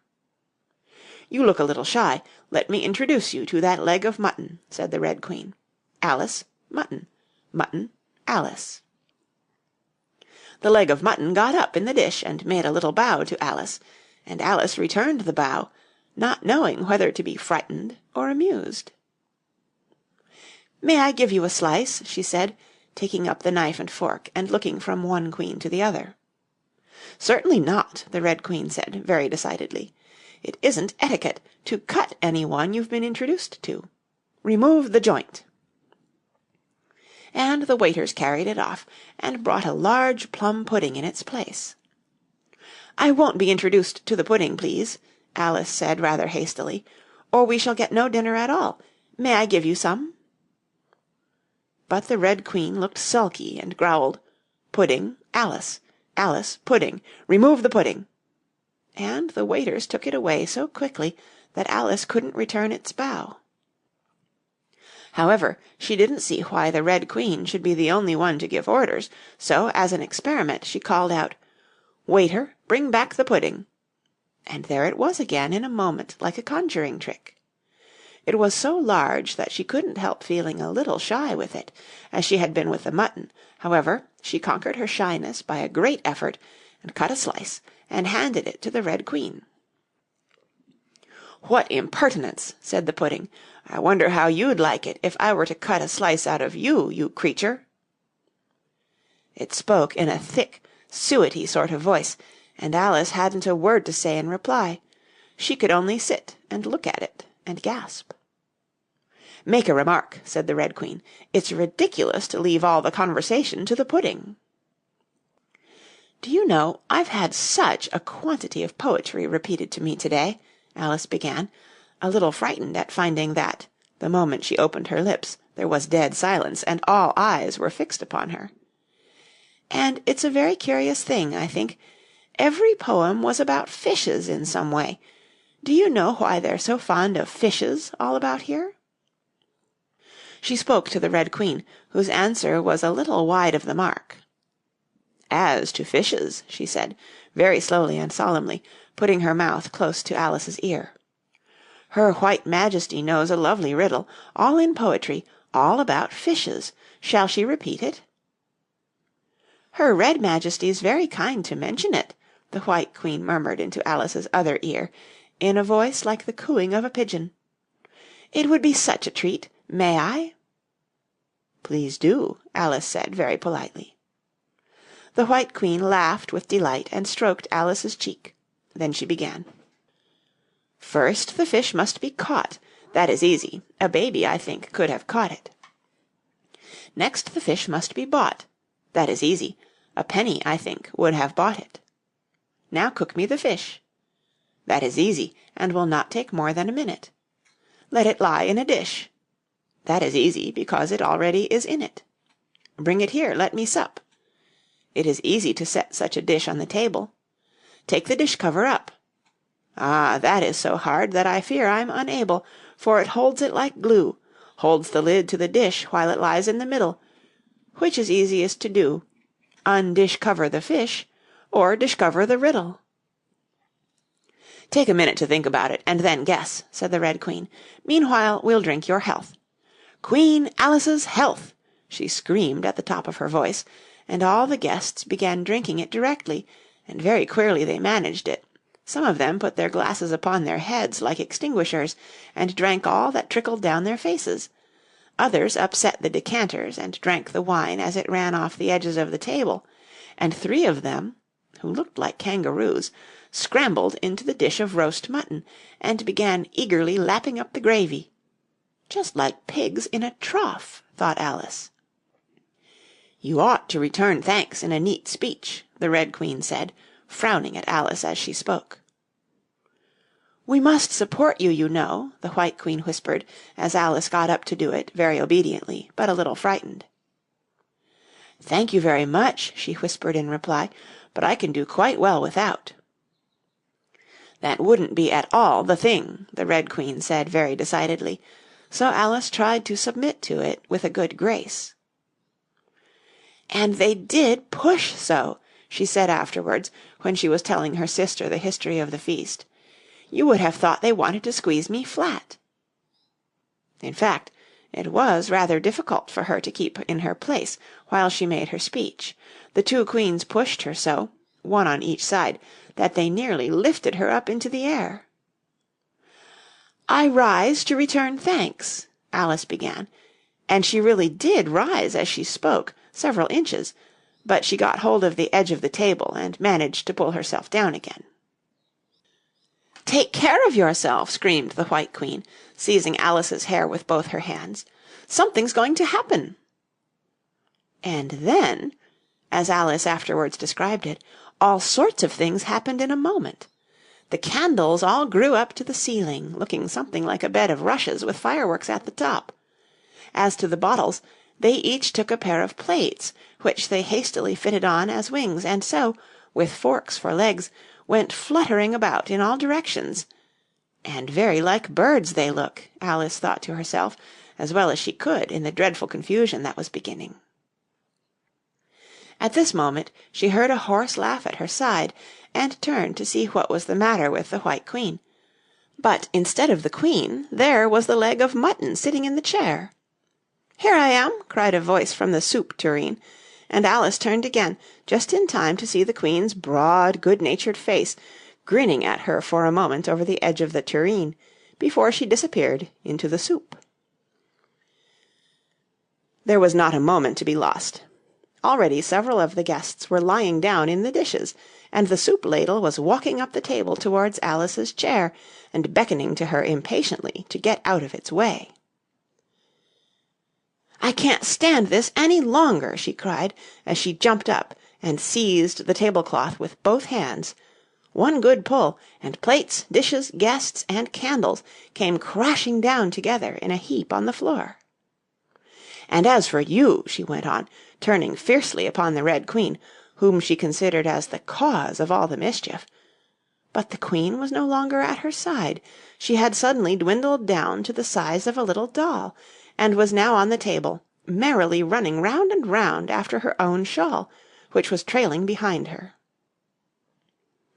At any other time Alice would have felt surprised at this, but she was far too much excited to be surprised at anything now. "As for you," she repeated, catching hold of the little creature in the very act of jumping over a bottle, which had just lighted upon the table, I'll shake you into a kitten, that I will." End of Chapter 9. Chapter 10. Shaking. She took her off the table as she spoke, and shook her backwards and forwards with all her might. The Red Queen made no resistance whatever, only her face grew very small, and her eyes got large and green, and still, as Alice went on shaking her, she kept on growing shorter, and fatter, and softer, and rounder, and... Chapter 11. Waking. And it really was a kitten, after all. Chapter 12. Which dreamed it? "Your Majesty shouldn't purr so loud," Alice said, rubbing her eyes and addressing the kitten respectfully, yet with some severity. "You woke me out of, oh, such a nice dream, and you've been along with me, Kitty, all through the looking-glass world. Did you know it, dear?" It is a very inconvenient habit of kittens, Alice had once made the remark, that, whatever you say to them, they always purr. If they would only purr for yes and mew for no, or any rule of that sort, she had said, so that one could keep up a conversation. But how can you talk with a person if they always say the same thing? On this occasion the kitten only purred, and it was impossible to guess whether it meant yes or no. So Alice hunted among the chessmen on the table till she had found the Red Queen. Then she went down on her knees on the hearth-rug, and put the kitten and the Queen to look at each other. "Now, Kitty," she cried, clapping her hands triumphantly, "confess that was what you turned into." "But it wouldn't look at it," she said, when she was explaining the thing afterwards to her sister. "It turned away its head and pretended not to see it, but it looked a little ashamed of itself, so I think it must have been the Red Queen." "Sit up a little more stiffly, dear," Alice cried with a merry laugh, "and curtsy while you're thinking what to purr. It saves time, remember." And she caught it up and gave it one little kiss, just in honour of having been a Red Queen. "Snowdrop, my pet," she went on, looking over her shoulder at the white kitten, which was still patiently undergoing its toilette. "When will Dinah have finished with your white Majesty, I wonder? That must be the reason you were so untidy in my dream. Dinah, do you know that you're scrubbing a white queen? Really, it's most disrespectful of you." "And what did Dinah turn to, I wonder?" she prattled on, as she settled comfortably down, with one elbow in the rug, and her chin in her hand, to watch the kittens. "Tell me, Dinah, did you turn to Humpty Dumpty? I think you did. However, you'd better not mention it to your friends just yet, for I'm not sure. By the way, Kitty, if only you'd been really with me in my dream, there was one thing you would have enjoyed. I had such a quantity of poetry said to me, all about fishes. To-morrow morning you shall have a real treat. All the time you're eating your breakfast, I'll repeat The Walrus and the Carpenter to you, and then you can make believe it's oysters, dear. Now, Kitty, let's consider who it was that dreamed it all. This is a serious question, my dear, and you should not go on licking your paw like that, as if Dinah hadn't washed you this morning. You see, Kitty, it must have been either me or the Red King. He was part of my dream, of course, but then I was part of his dream, too. Was it the Red King, Kitty? You were his wife, my dear, so you ought to know. Oh, Kitty, do help to settle it. I'm sure your paw can wait." But the provoking kitten only began on the other paw, and pretended it hadn't heard the question. "Which do you think it was?" A boat beneath a sunny sky, lingering onward dreamily in an evening of July. Children three that nestle near, eager eye and willing ear, pleased a simple tale to hear. Long has paled that sunny sky, echoes fade and memories die, autumn frosts have slain July. Still she haunts me, phantom-wise, Alice moving under skies never seen by waking eyes. Children yet the tale to hear, eager eye and willing ear, lovingly shall nestle near, in a wonderland they lie, Dreaming as the days go by, Dreaming as the summers die. Ever drifting down the stream, Lingering in the golden gleam, Life, what is it but a dream? And that's the end of Through the Looking Glass by Lewis Carroll.